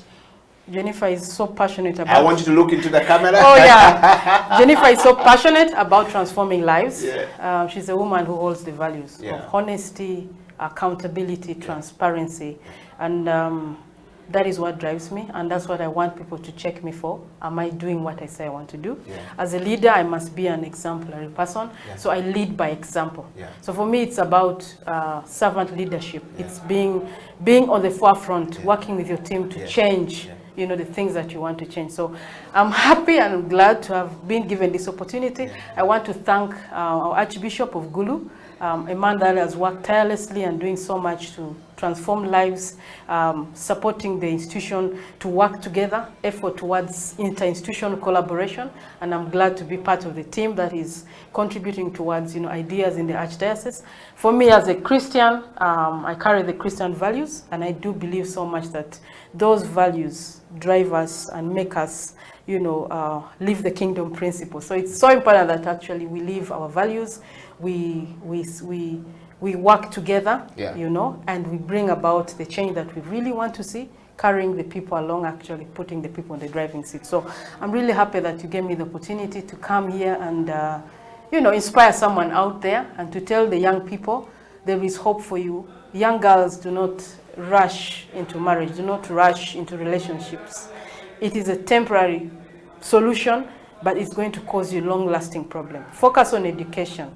You know, challenges are there, but there's a solution to every problem. So stand up and fight on. Many people who are something today, you know, had the option of, you know, having a shortcut to, you know, give up and, you know, say me, Masao, you know, you know, I've reached the traffic light. It is red, I stop here. No, it always changes from red to yellow to green and yellow. So please keep working hard. You know, set up your vision, set up the strategies, build systems, build structures, and build internal processes that will outlive your legacy. As a CEO, as an ED, for me, that is what I cherish. I really want to set up an organization, a system that can outlive my time, and that is so important. But it must impact the lives. I must be among those that are contributing towards the change, whatever sector it is, whether agriculture or health or education. Am I making an impact? Am I transforming lives? That's what I believe in. Wow. Jennifer, thank you very much for coming to the show. Here, we always do this, and we say that we have to spread the love going forward. And to all of you guys, thank you very much for joining us on the CEO Bench today. The CEO Bench has come to an end. We've been talking to Jennifer Okusia Ereju, who is the executive director of Bosco Uganda. Check them out. Check Bosco Uganda online, www.boscouganda.com, and check them out, and you'll be able to, you know, touch base with them. You'll be amazed. The CEO Bench will return next week, same time, same place. God bless, and stay focused on your leadership journey. Amen.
welcome to House of Talent. This is the Coffee Break Show with me, Emmanuel. How has your week been? How is your day going? How is your night going, depending on where you're watching around the world? This is the show that is all about coffee, everything you need to know about coffee.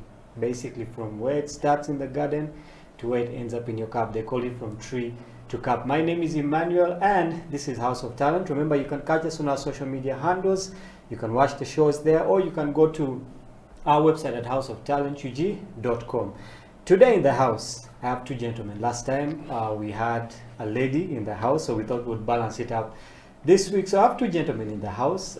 One you have seen, he has been here before. He calls himself an apostle of coffee, and we have also someone new on the show. I'll let them introduce themselves so that you know. Let's broadcast them out to the world. Gentlemen, you're very welcome to House of Talent. Thank you very much. Thank you very much. Thank you for honoring our invite. Of course, Isaac, you have been here before. And yeah, I'm always here. I know that there are a lot of people, you know, out there watching you and excited to hear what you have to say. You know, a lot of wisdom that you bring to the show, a lot of wisdom you bring to the coffee business. And with me here also we have Charles Kasibante. Yeah, someone we haven't seen before, but I do believe there's a lot of wisdom that is going to come from him. So, guys, welcome to the show. Thank you. It's always good to have you guys. And like I said, I'll let you guys introduce yourselves. I might introduce you guys, and you know, I won't do you know, the good that needs to be done. So, I'll start with you, Isaac, please. Yes, I'm Isaac Roxanne. Yeah. Most people call me Apostle $100 because of the coffee gospel I preach. Yeah, I'm someone who likes preaching the gospel of God and also the coffee gospel. Yeah. As you can see today, I'm wearing a shirt saying "How to win my love" or "How to win my heart." Buy me coffee. Make me coffee, big coffee. So if you want to win my love, these are the procedures you have to follow. So we are trying to do something like promote coffee, the gospel through the shirts we are wearing, like the way. So these shirts, you can get them at Brew Plus in case you're a fan of promoting the coffee gospel, spreading the coffee gospel. So feel free to come at the office to get your shirt. Very interesting. Yes. Charles, I'll let you go next. Please let us know who you are. I'm happy to be here. By names of Kasibante Charles, a barista at Commercial Foods. One is Chirichireka, another one is in Kolobi. I was mentored. This is my mentor, my teacher. I was in the school between 2018 to 2019. I've been in the industry for more than now. It's coming to 3 years. So I'm so glad to be here. Well, it's very good to have you. Usually for someone new on the show, we always ask them how their coffee journey started, because it's a very rare thing in Uganda to hear someone say, you know what, I'm in the coffee business, I'm a barista. Someone don't even know what the word barista means, okay? So Charles, for you, what was that thing that drew you in towards coffee? Did someone come and preach the gospel to you and say, you know what, you need to start getting into coffee? What was that thing that really pulled you into the coffee business? One of them, first of all, it was love. The love that my brother had and Mr. Isaac. Yes, it's the first thing that pushed me to come in this industry. Yes, I admired them, what they were doing. I liked the art on the cup. I liked the taste, because when I came, it was so good to be in the industry, and they were so enjoying. So I wanted to be someone. I wanted to be someone who can stand somewhere and they say that is Barista Charles. And I'm making it. The journey is so enjoying. The journey is so enjoying. Well, it's good to know that, you know, that journey that your brother and Isaac really had an influence. I think a couple of other guests who have been here, their brothers have had an influence, okay? I don't know why sisters are not influencing people to we shall have to look into that. Shall have to look into that. So Isaac, I know you've been here before, so but for the people who don't know you, I believe that there are people here watching for the first time. Let us know. So what drew you towards coffee? Because it's something rare, okay? But now it seems like you have grown so much, you have mentored people. But what was that initial thing that also drew you towards coffee? Actually, I always tell people that a friend, if you have a good friend, not any other friend, we have bad days that, let's go and watch football. That may not be your friend. You just, it's football making you guys to come together. Apart from football, after football is done, everyone is scattering to do their own thing. True. So we have good friends. Now a good friend is someone who is going to look at your situation and tell you, man, there's this gig here. Can you manage to adopt to work? Yeah. Can you manage to learn? So I learned coffee through a friend also. Yeah. He's like a brother to me. So this guy also introduced me to his boss. At the end of the day, the boss liked me because I had that engineering part of it, and I also had adopted the new culture of coffee with me. So on the other side, I'm an engineer. On this side, I'm also a coffee gospel preacher. Well, it's interesting. So, yeah, that is how he drove me into the coffee business, because he saw me as someone who could catch up quickly because I'm a fast learner. Yeah. So, and at the end of the day, I never disappointed. Yeah, so that is my journey. So right now in your life, how do you balance being an engineer and working in the coffee? Or you totally said, you know what, I think this is the end of engineering. I should just move towards coffee. So how are you balancing the two things? Actually, in the coffee business, it gives you also time to do other things. For example, one thing I love about the coffee business is that people do set cafe, and I'm one of the people who set cafes for people.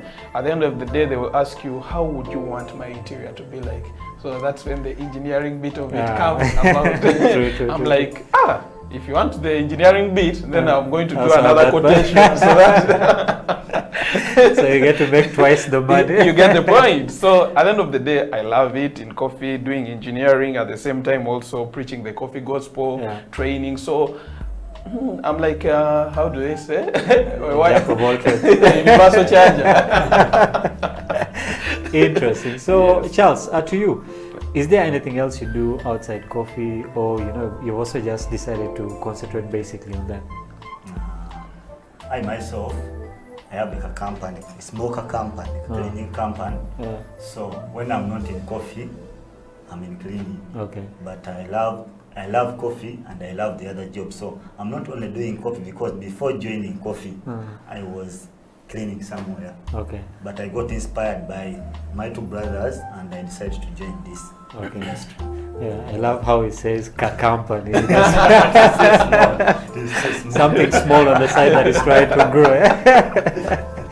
Well, that's interesting that you guys actually have lives outside coffee. Most times people think that when you get into something, you forget about your other part of life. But we have an engineer, we have Charles, who's I believe you want to build a very big empire when it comes to cleaning. It's actually it's actually a very important thing, because if you go to someone and say, okay, you know what, I've brought, let's say you go for a gig, and that day the barista at the gig, and they're looking for someone else to clean after the party, so you offer the extra service. So actually, I always use his services. And when I go to cafes, there's fumigation, and in cleaning, there's also that part of fumigation. So you see, that is the beauty of being in the coffee world. You don't get limited to do other things also. Regardless, this is there, but also at the end of the day, when I get a gig and I'm like, Charles, there's this cafe, it needs fumigation, he'll rush. And at the end of the day, I can say, he's also a barista, he can train. In case you need his services, I can recommend.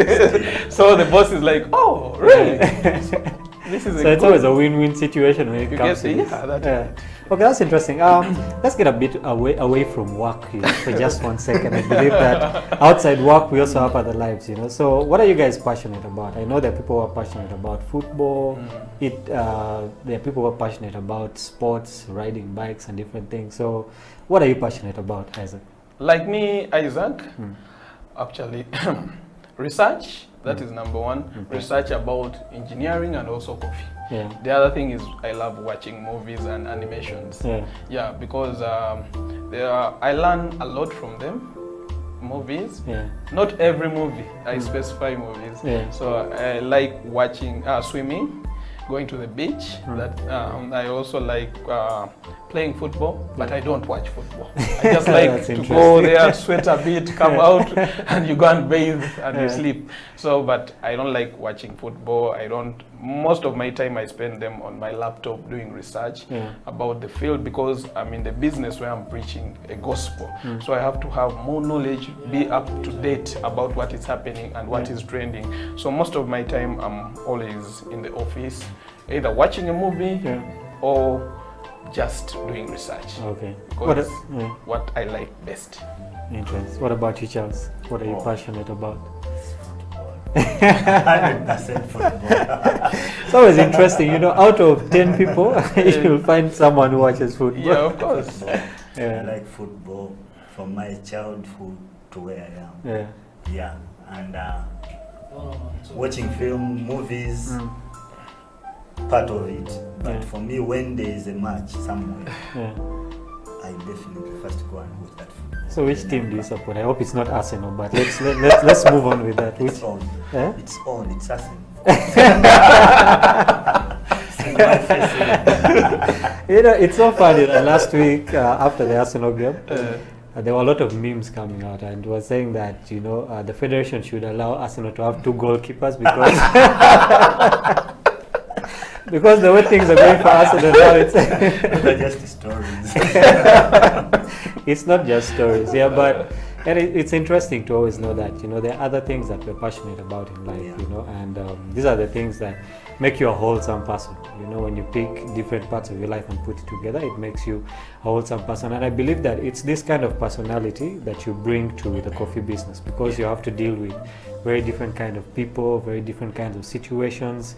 Imagine you get your barista at a certain gig, you know, you get this customer who's passionate about Arsenal. So, you know, so you end up making different connections like that. So to Isaac, we know that you're the CEO at Brew Plus Lab, which has brought out very many students, Charles inclusive.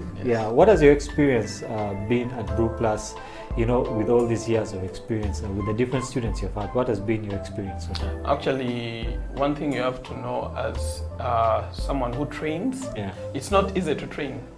And it's not easy to teach. He can tell you that, because I know at some point he's at the cafe and the boss is saying, Charles, I've brought in some new member, can you train them? So he can even testify about that. So at the end of the day, it's not easy. One thing you have to learn is, like, everyone that comes to the lab or the training academy has different characters and also come with a different mindset, because now you have like now I have a doctrine I set and the syllabus I set to everyone that comes, whether you're from another coffee school, but here you come and learn the Brew Plus culture, coffee culture. Because at the end of the day, I don't know how the other doctrines are being set, but here and my team, we sit down, we set a curriculum that guys have to follow. Whether you're saying that I know, you have to follow. Now, you find someone coming in and telling you, Isaac, I want to learn the machine. At the end of the day, in Brew Plus, before you want to learn the machine, you sit down for the papers. We give you a paper, you sit. If you pass, then we shall know you know what you are going to do. Yes, you are qualifying for the machine. If you fail the paper, we come back and we tell you the truth is you don't have the knowledge about coffee, and you need this knowledge, and it moves along with a practical bit of it. So those are our doctrines. We like the money that you bring to us, but if you are not ready to adopt our doctrines, what is the use? Because at the end of the day, when you're going out there, you are representing that school that you are from. Not only you that now I'm a barista, but you are representing that school you are from. You get the point. So it hasn't been easy, but it's just that I have my own, how can I say, how I work my magic to see that someone adopts the culture of Brew Plus. Yes. Interesting. Charles, you were a student at one point, and now you transitioned to a barista, and now you're also a teacher. So you teach different people at your different stations. How was it transitioning from being a student into being a barista? Let's say your first gig, were you scared, like people say I had butterflies in my stomach? Did you make a bad cup of coffee and think to yourself, you know what, I need to go back to school? How was that transitioning for you? Remember when you're from the school, you have to go to the field and start working. But first of all, if you're passionate about what you're going to do, I believe in all work we do mistakes. So my first experience at work was when I reached at work, you know, you have to be confident when you're doing something. Even if it's wrong, in our industry, you have to be confident. Once you're confident, you give support of it. Yeah. So, my first cup to make was for a customer, and I made a mistake on it because the waitress came and gave me a cappuccino single.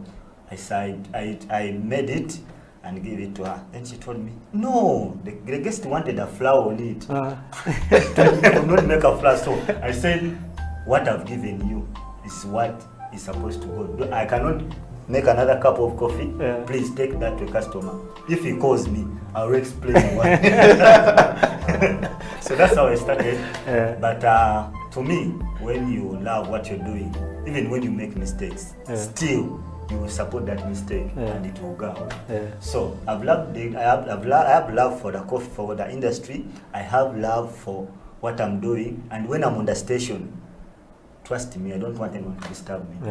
Even if you are the boss, once I'm in my bar, it is my turn. It's your area. Wait for my shift to get done, then you can bring me a coffee. Interesting. If you're watching us, this is House of Talent, the coffee break. We are having some fun with Isaac and Charles here. You know, Charles telling us about his first experience, and he was supposed to make a certain cup of coffee, which he did not do, but these are the different experiences that we have. So if you're a barista and it's your first day of the job, relax. You got this. Have some confidence. We have you here at the coffee break, and we're going to take a break right now. But when we return, we still have that part of we're going to brew a cup of coffee, which I believe is going to be very tasty. Okay. And we'll also be talking about how can we set up a successful coffee business, which I think very many people are trying to get into right now. So we'll take a break right now. This is the Coffee Break on House of Talent Television.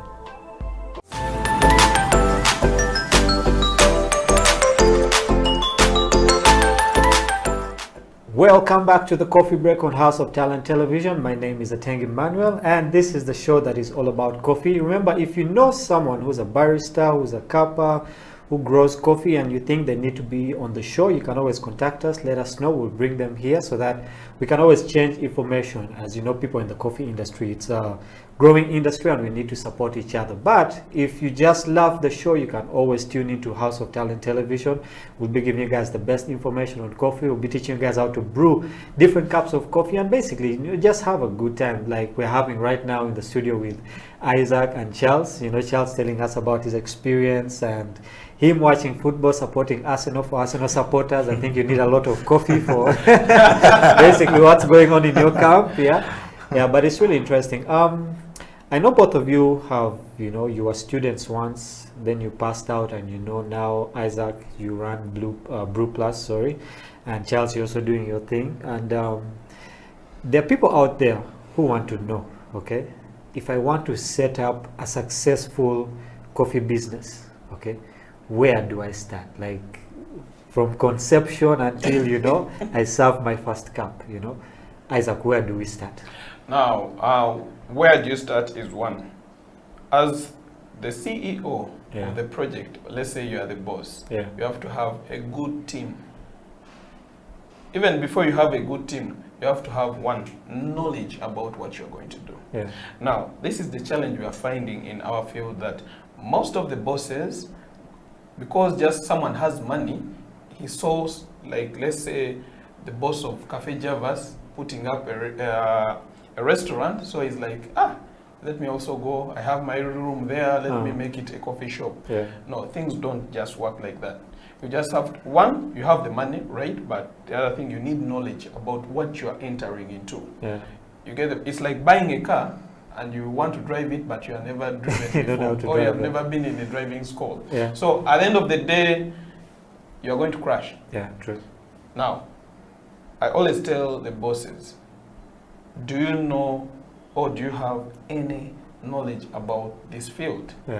If you don't have, are you willing to learn?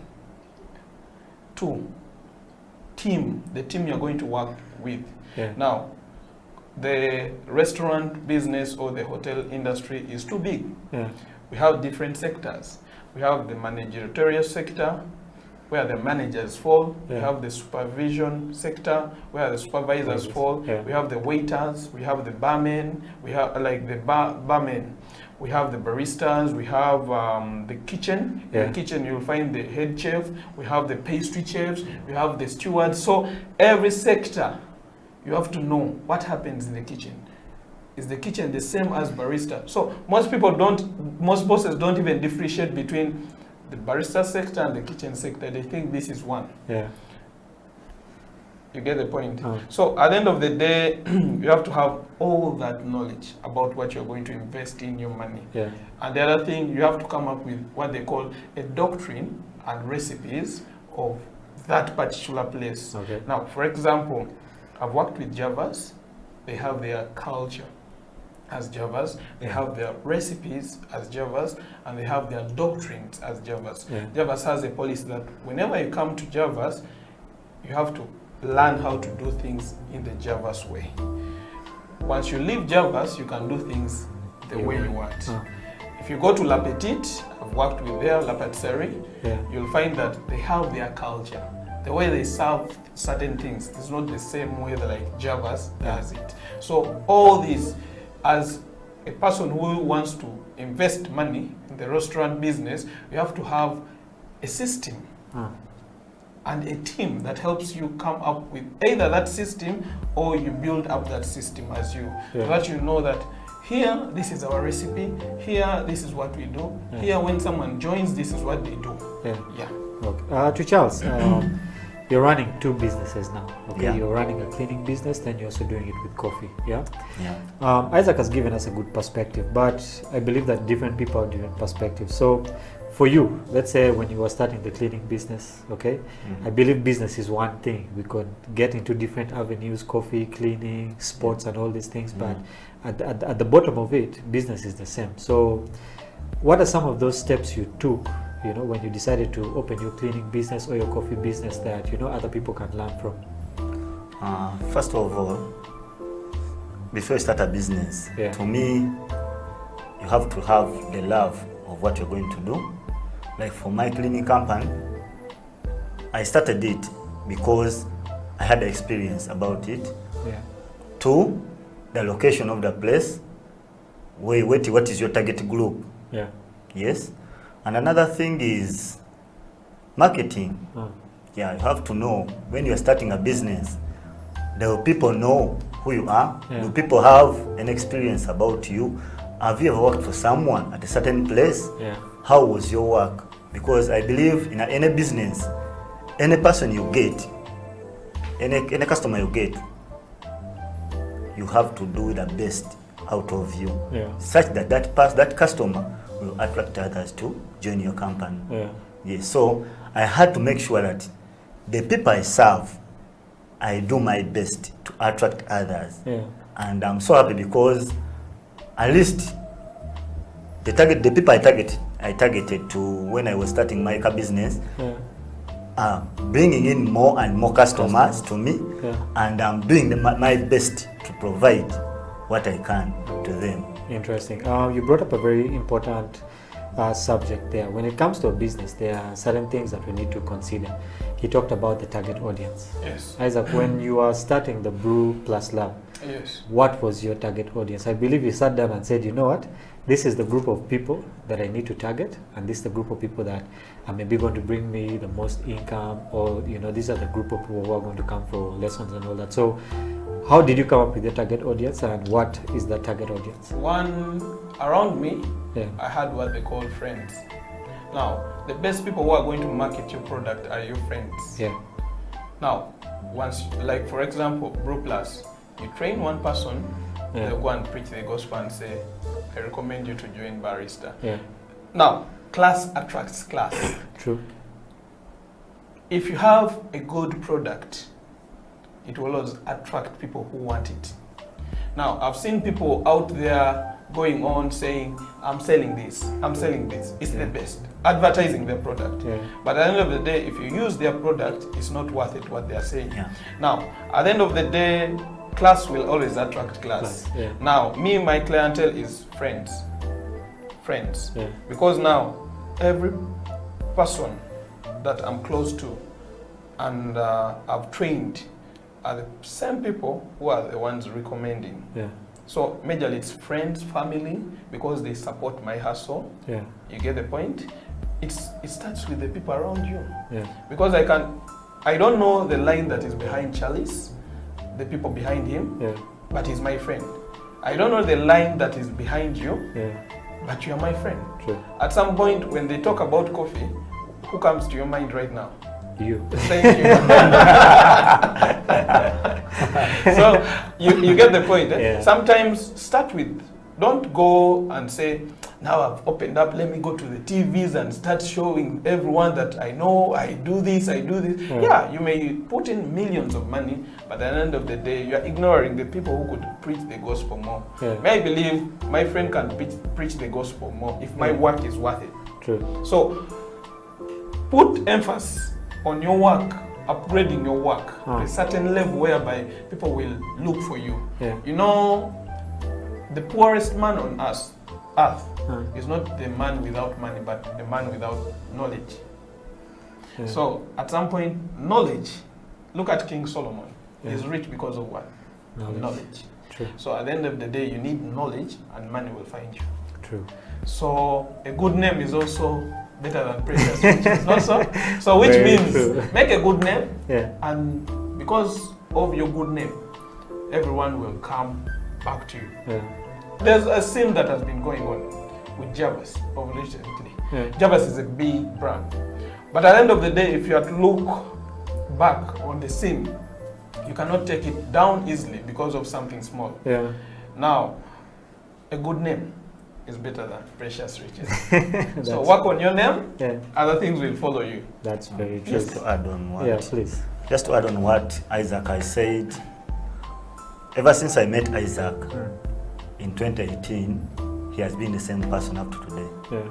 I think humbleness and putting yourself down with everyone you're working, you associate with, is the best way to learn a business. Yeah. For me, the people that I always serve in my company, I have to be always down. You have to be always down, equal to anyone you find in a place. Ever since I met him, and whenever I make a contact with him, whenever I call him, he's always there. Yeah. He has never bragged at any one time on us that me in a lot, I own a company, so you can't just come, you pass through this one to meet me.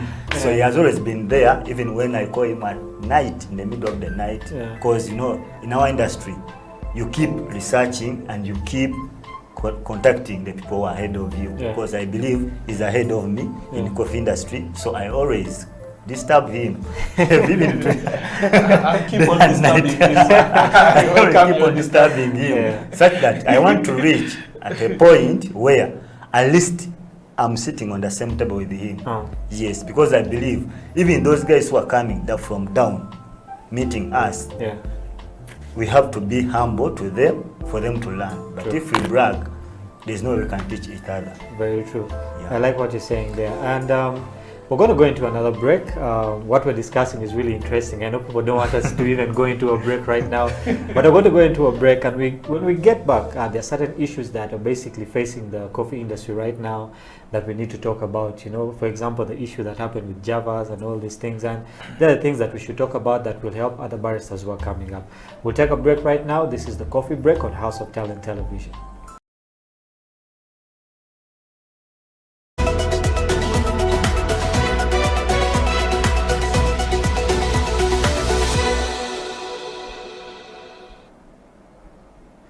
Welcome back to House of Talent Television. This is the Coffee Break Show with me, Emmanuel. I believe this is the most exciting show, actually the only coffee show that we have in the country currently. And it's a very good thing, I believe, that we're doing here.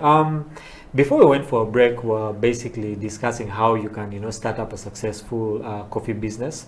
And with every business, there are challenges that come. Okay, for example, the challenge that Cafe Javas was facing just a couple of days ago, and there are a lot of these other things. Isaac, what are some of these challenges you have faced, and how have you overcome them? Now, for example, we always have challenges with customers.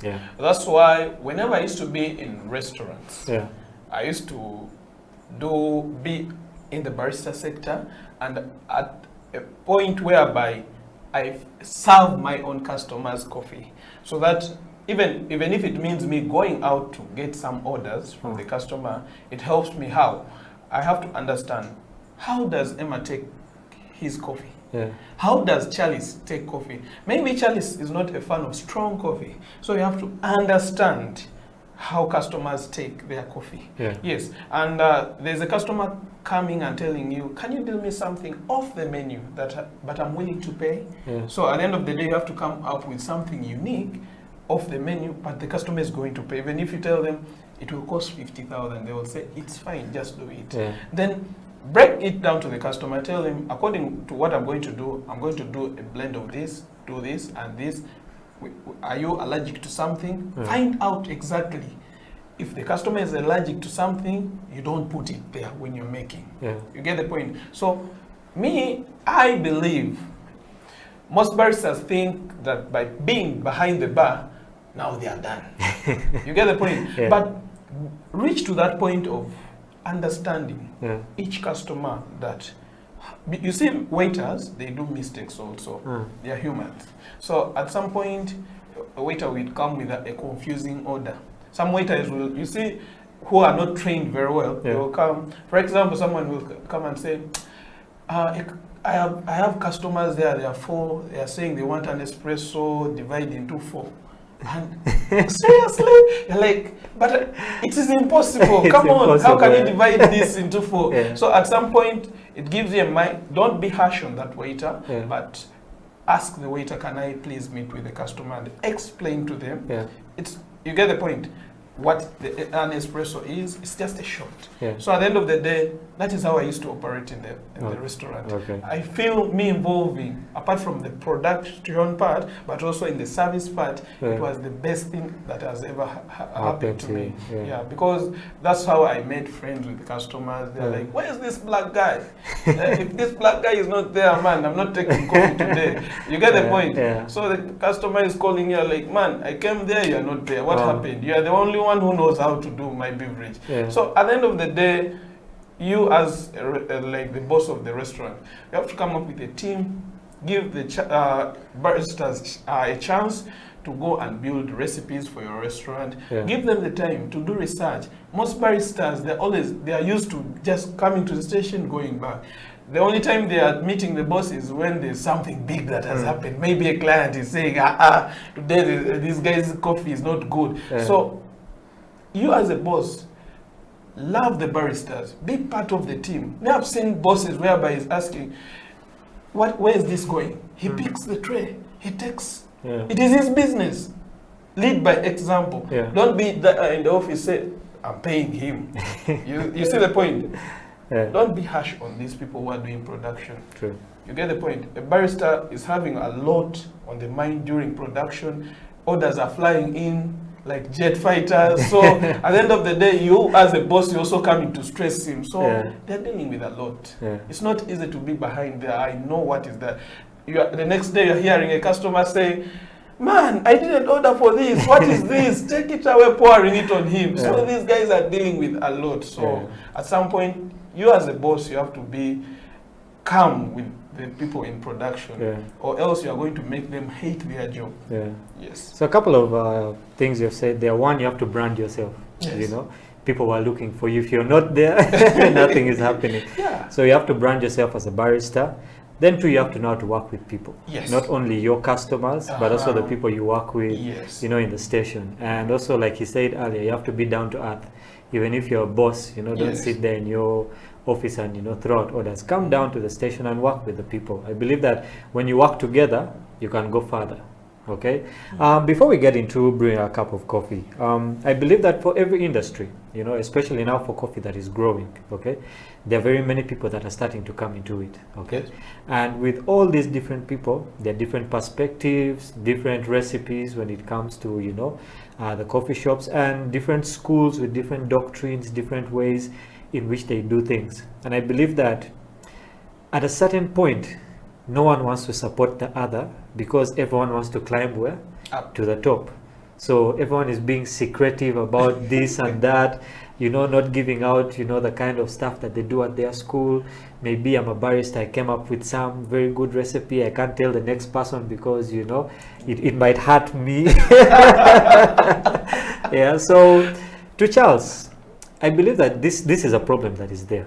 Yeah. Okay, so how do we deal with such a problem whereby no one wants to support the other, yet this is an industry that everyone should come together and actually be growing? How do we deal with such an issue? First of all, I'll talk about the people who are feeling proud of themselves. Because in our industry, first of all, being down to earth, it means you have to help each other in what you're doing. In an industry that we are working from, but the challenge we are facing are the people who are lacking the love of what they are doing. Yes. You may be barista, we are working on the same station, but you are looking out for money. Me, I have passion for what I'm doing, whereby I'll always feed you information that you are not going to take inside you. Now, when I come in the following day, we always do recapping, we always do briefing on what before starting a shift. You do a briefing and you find that someone is totally green about what you are doing. What you talked about yesterday, now you lose morale on helping that person. Yes, another thing, Isaac talked about the customers. I thank this television for keeping people know about coffee. There are few televisions that give out such information about our industry. It is still low.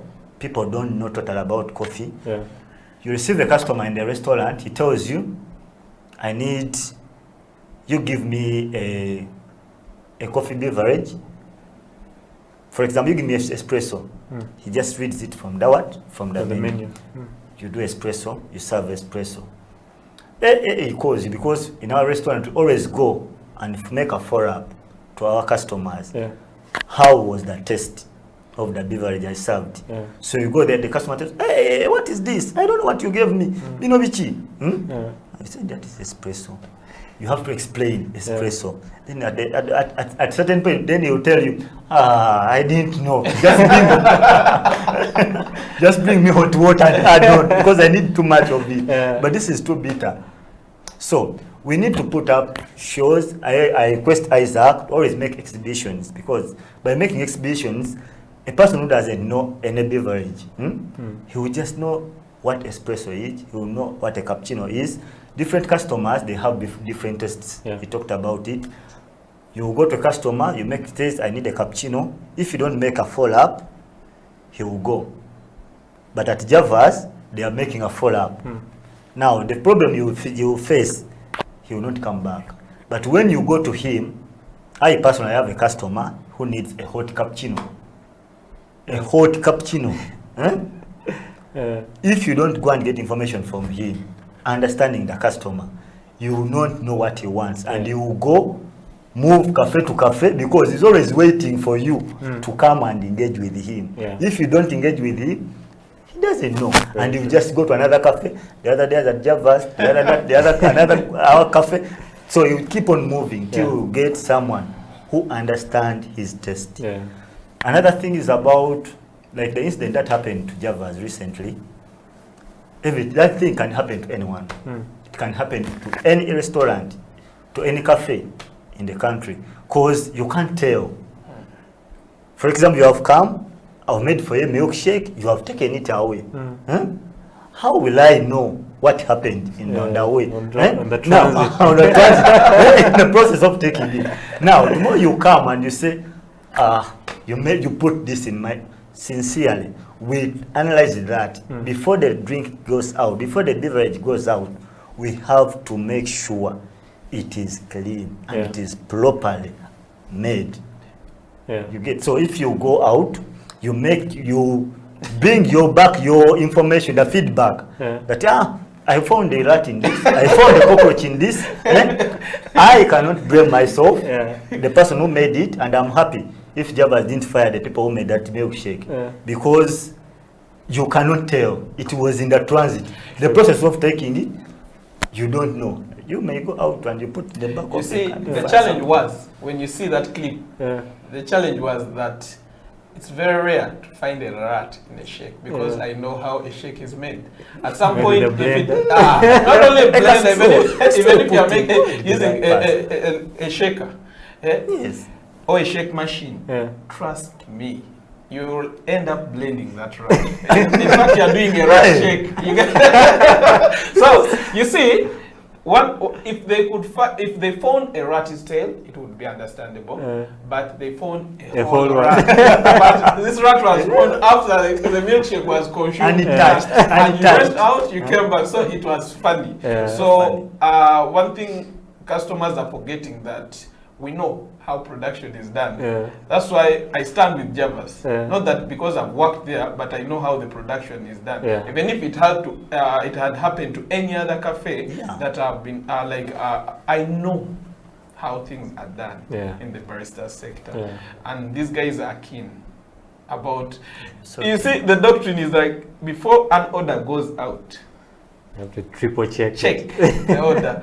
You see, the order passes around in two hands. You have you who has made the order, goes to the head barista, who is always at the dispatch, and also the controllers. Now, up to the waiter. Now, 4 people, and you tell me one has not seen a problem there. So me, I stand with Javas. And I would like to say that those who have been going to Javas to have their meals, please go back, have your meal. And the other thing is, like, customers, please, before you leave the restaurant, first check your product. Yes, I know some mistakes happen. You find someone saying, I got hair in the food. Some slight mistakes happen.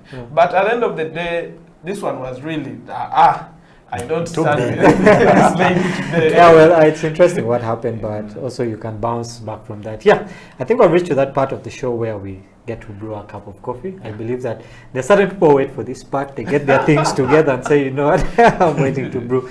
And what we're brewing today is a French press. We have done this before, but I always believe that it's good to learn and it's good to drink, coffee from different baristas. So I'll hand it over to you guys, to just take us through what we're going to make, and just like we always do, just run people through the process, from start to finish. Over to you guys. Okay, so this is our French press. This is our gooseneck kettle.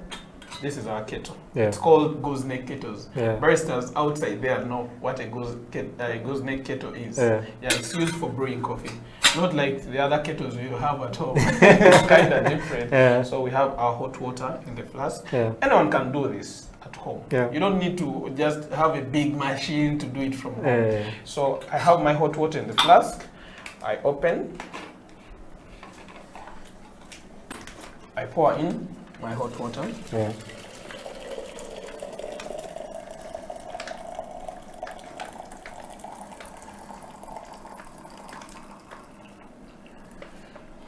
So I put it on top. So okay, I get my coffee. Put it here. It's okay with that. Yeah, it's okay. Now I'm going to weigh my coffee. So if I don't have a weighing scale at home, you just use scoops. This spoon you can use. Suppose I have my normal. Okay. Now, for example, today let me brew without a weighing scale. Let me put it aside. These things always scare some people. I know. You want to make breakfast and you're looking for a weighing scale. Preheat. Now, why do I preheat? The rule of brewing hot beverages: never serve a hot beverage in a cold vessel or a cold cup. That is why we first preheat. Now you can feel the temperatures; they are hot enough. So after preheating, put that back.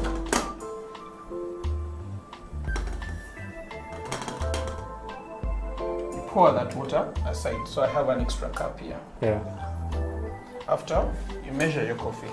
Depending, if you take strong coffee, you can do 2 spoons of this, or 3, even 4. But me, I'm going to do 4. Since we are here, 3 people. So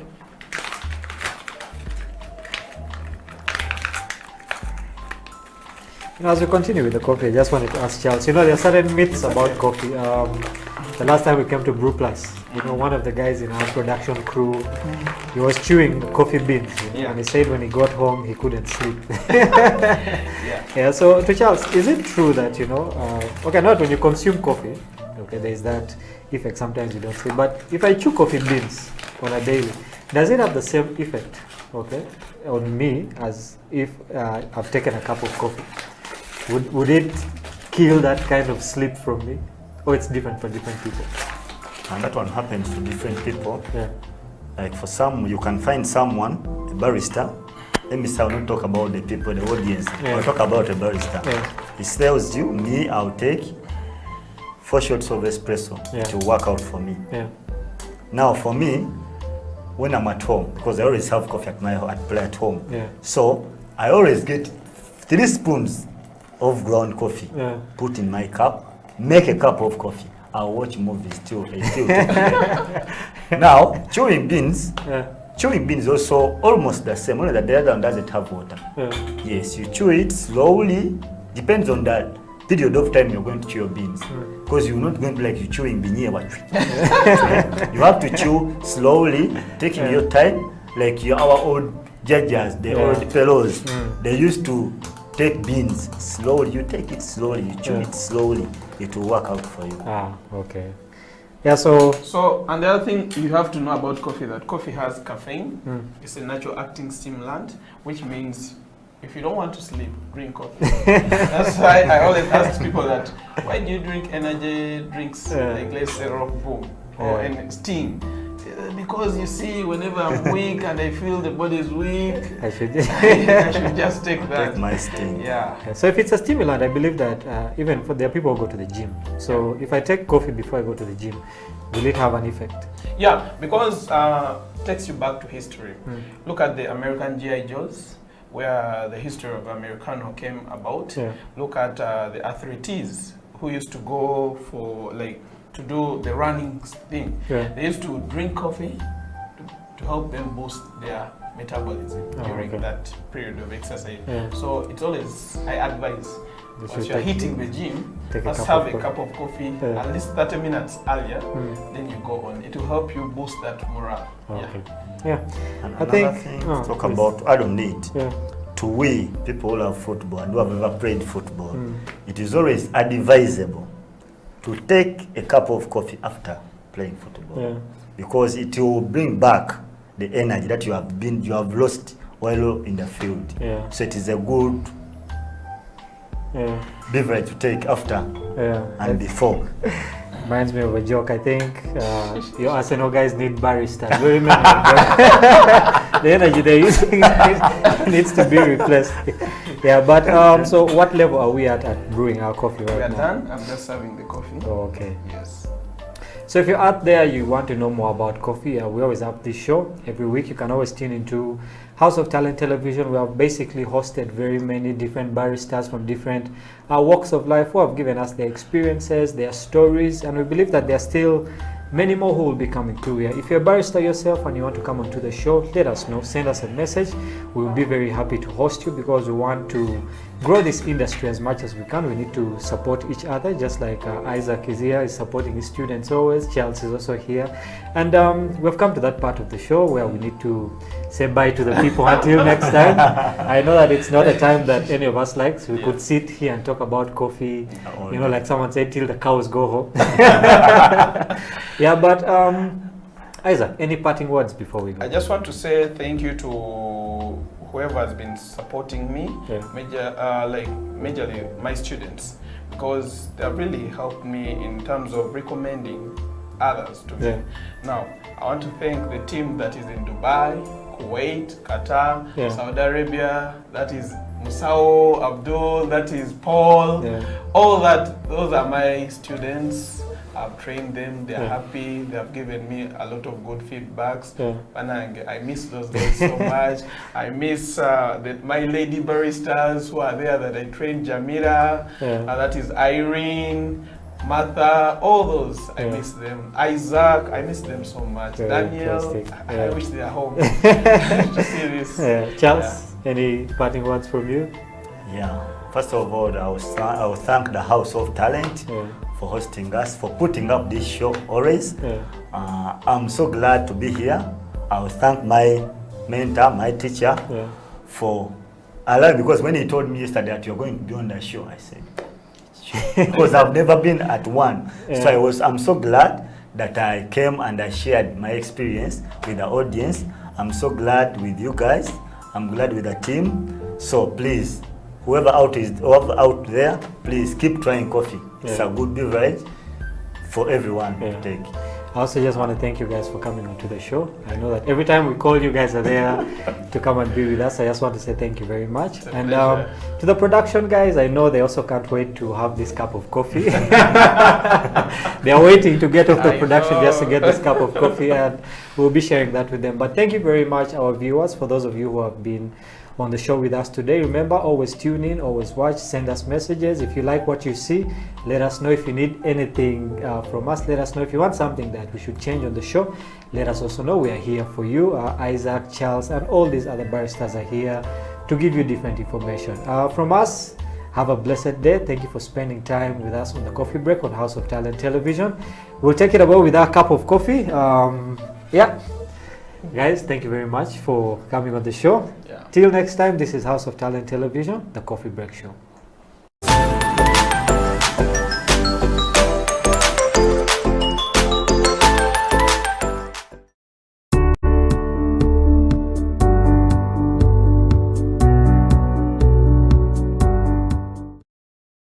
I'm a believer of functionality over form. Oh, yes. What will make you function as opposed to what form must you possess? Like you've done all the theories, you've done all these, but I'm a believer of functionality. Now, people will tell you, for academics is not about only just functionality. So we must give you basis, approach, all the things that you need to know. Granted, must it take 4 years? Certainly not. Thank you. So how do we, because you see, time is no longer luxury. And COVID has showed us that. Thank you. So we need to really search deeply and ask ourselves, what do we want? What do we want to achieve with this? And then how do we run the transformation? How do we change? And how do we manage change? I think for me, like I said, until it is painful, you can't.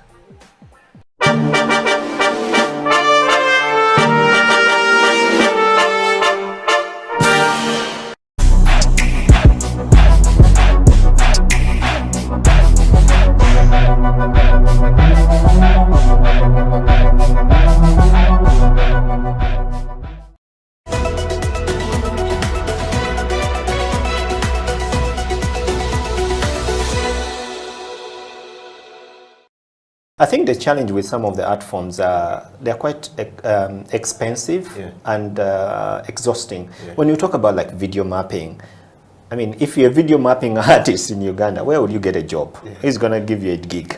You know, so you are in it for a big. That's why they were saying the new Africa France is open. So for this I think, and also if you're a video artist here, you really.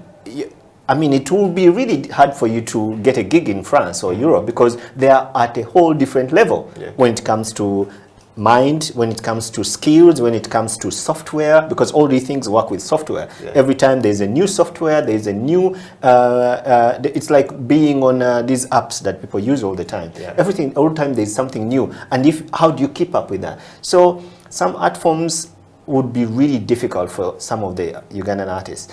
And it doesn't mean that it's easy for the European or the Americans. It's also difficult for them, but what happens with them is that first of all, they have the knowledge, they have schools where they go to learn this, and it's recognized. It means that when they come out of those schools, they are respected because they learn that form of art.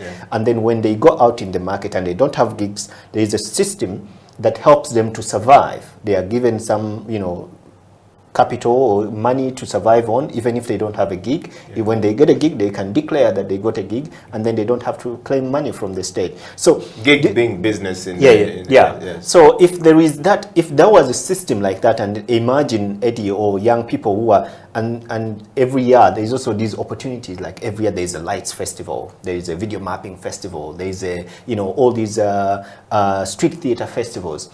So it means that someone is working, even though they know they are not going to get paid all the time, but they know at the end of the year there is something they look up to. And that gives them the motivation to create that kind of content. But if there is no opportunity, there is no platform for them to show their work, then it becomes difficult for them to be motivated.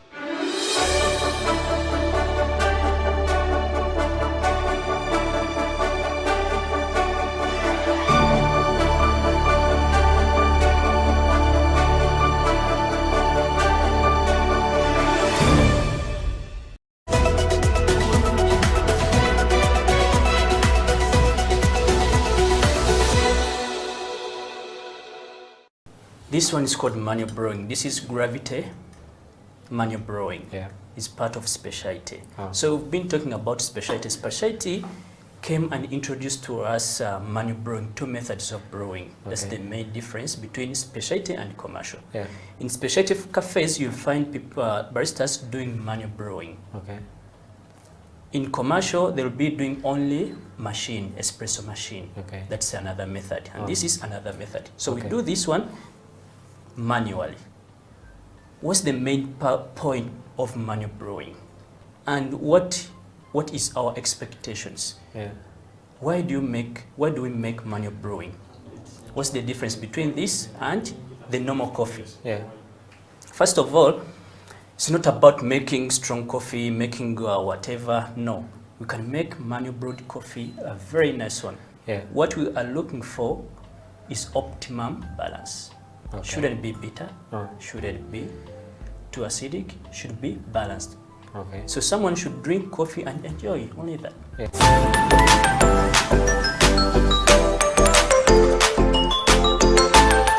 Let's put up the camera.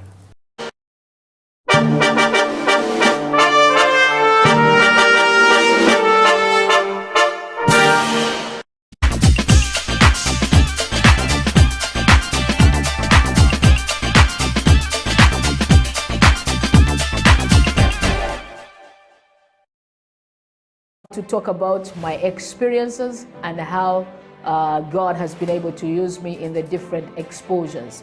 And through the leadership, through change management and transformation, I've been able to do a couple of things in my life. Now, are you a kind of person who is tired of your status quo?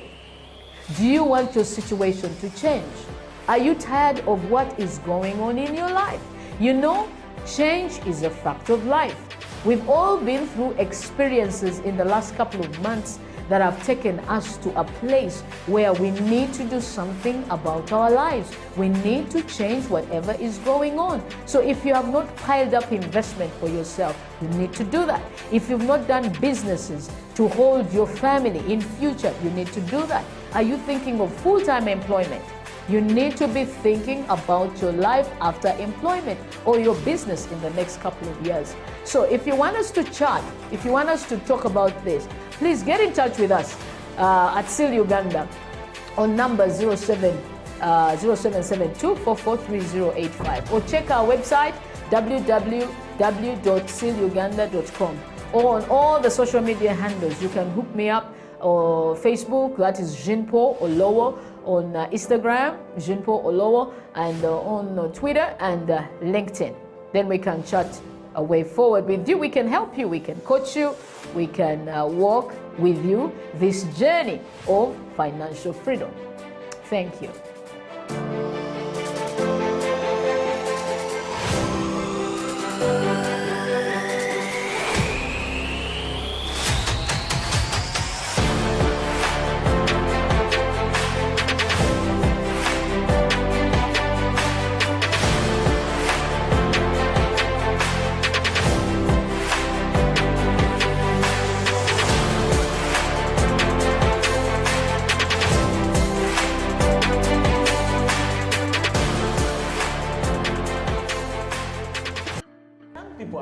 management are struggling to understand the older generation because times have changed. Technology has come in. They've moved on. Yes.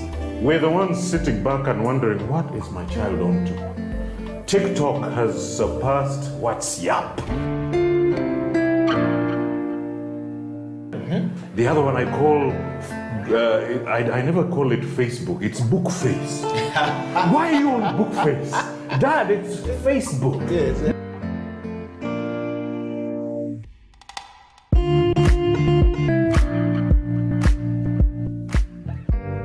Me, I keep saying, I have a foot amongst the millennials. Yeah. And I understand the traditionalists. Okay.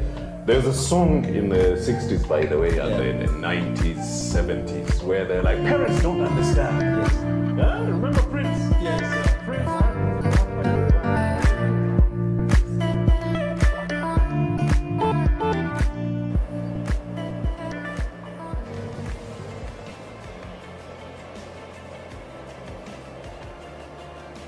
This is the CEO Bench. My name is Eddie Okila and it's a Friday. Welcome to the CEO Bench. Of course, this week we bring you a very interesting guest, the third female on the show, and we will be talking leadership, change management and transformation. And of course, in today's rapidly changing world, learning to of course lead and design our organization to read the turbulence of time that comes with leadership challenges and change management is key in us making proper decisions that will take our organization forward, but also to allow us, manage impact of what we're trying to do. So today on the show, this program brings you Francis Birungi Odong, who is an executive director of Ukobak. I'm yet to understand how to pronounce the entire word from her, but Francis, welcome to the show. Thank you, thank you. How are you doing today? I'm fine, I'm very well, thank you. And welcome to the CEO Bench. Thank you, thanks for having me. You're welcome. So, in a nutshell, who is Francis? So, who is Francis? So, Francis is Francis Birungi Odong, as you said. I am, what should I say? I work in Ukobak, like you said. Ukobak in full, it's a mouthful indeed. It's Uganda Community-Based Association for Women and Children's Welfare. I am married to one man. We have 4 children. I was born in Kenya, but I'm Ugandan. My parents were exiled in Kenya for a period of time. So we are a family of 7. And 6 of us were born in Kenya, and then we moved back to Uganda. So I have been partly raised in Kenya and partly raised in Uganda. So basically, that's who I am. I don't know if that's sufficient. Yes. It's always difficult for people to say who they are and what they stand for. Yes. So Francis, welcome to the CEO Bench. We want to know more about you as an individual. How did you end up where you are in what you're doing today? Since you said you were born in Kenya because your parents were exiled in Kenya, why did you choose not to stay in Kenya than to return to Uganda and to end up to what you're doing today? Yeah. Really, that was not my choice. That was my parents' choice. I'm sure them living in Kenya was not by choice. It was because of the circumstances at that time. And so when everything settled down, they chose to return to Uganda, and we were taken to schools in Uganda. Unfortunately, when I came into Uganda, when we came back as a family, I only spoke Swahili. I couldn't speak anything else. So getting into school, it was very difficult because, of course, in Uganda, we don't speak Swahili. It was very difficult to speak, to speak English, to speak the local languages in Uganda. So I had to go backwards. So many times in the classes as I was progressing, I was usually the older one in the class because I had to go back, a number of steps. But it was okay. Somehow I was fitting in. Did my primary school here in a school called Nsuve. Then from there I went to Tororo Girls School for secondary. Finished my secondary, went to Green Hill, did my HSC, then went to university. Where I did a first degree And while doing actually when I was in my senior 6 vacation, I asked my mom that I wanted to do some voluntary work. I wanted to, to do something other than sitting at home. So she was, at that time, she was working with a non-government organization as well called Forward.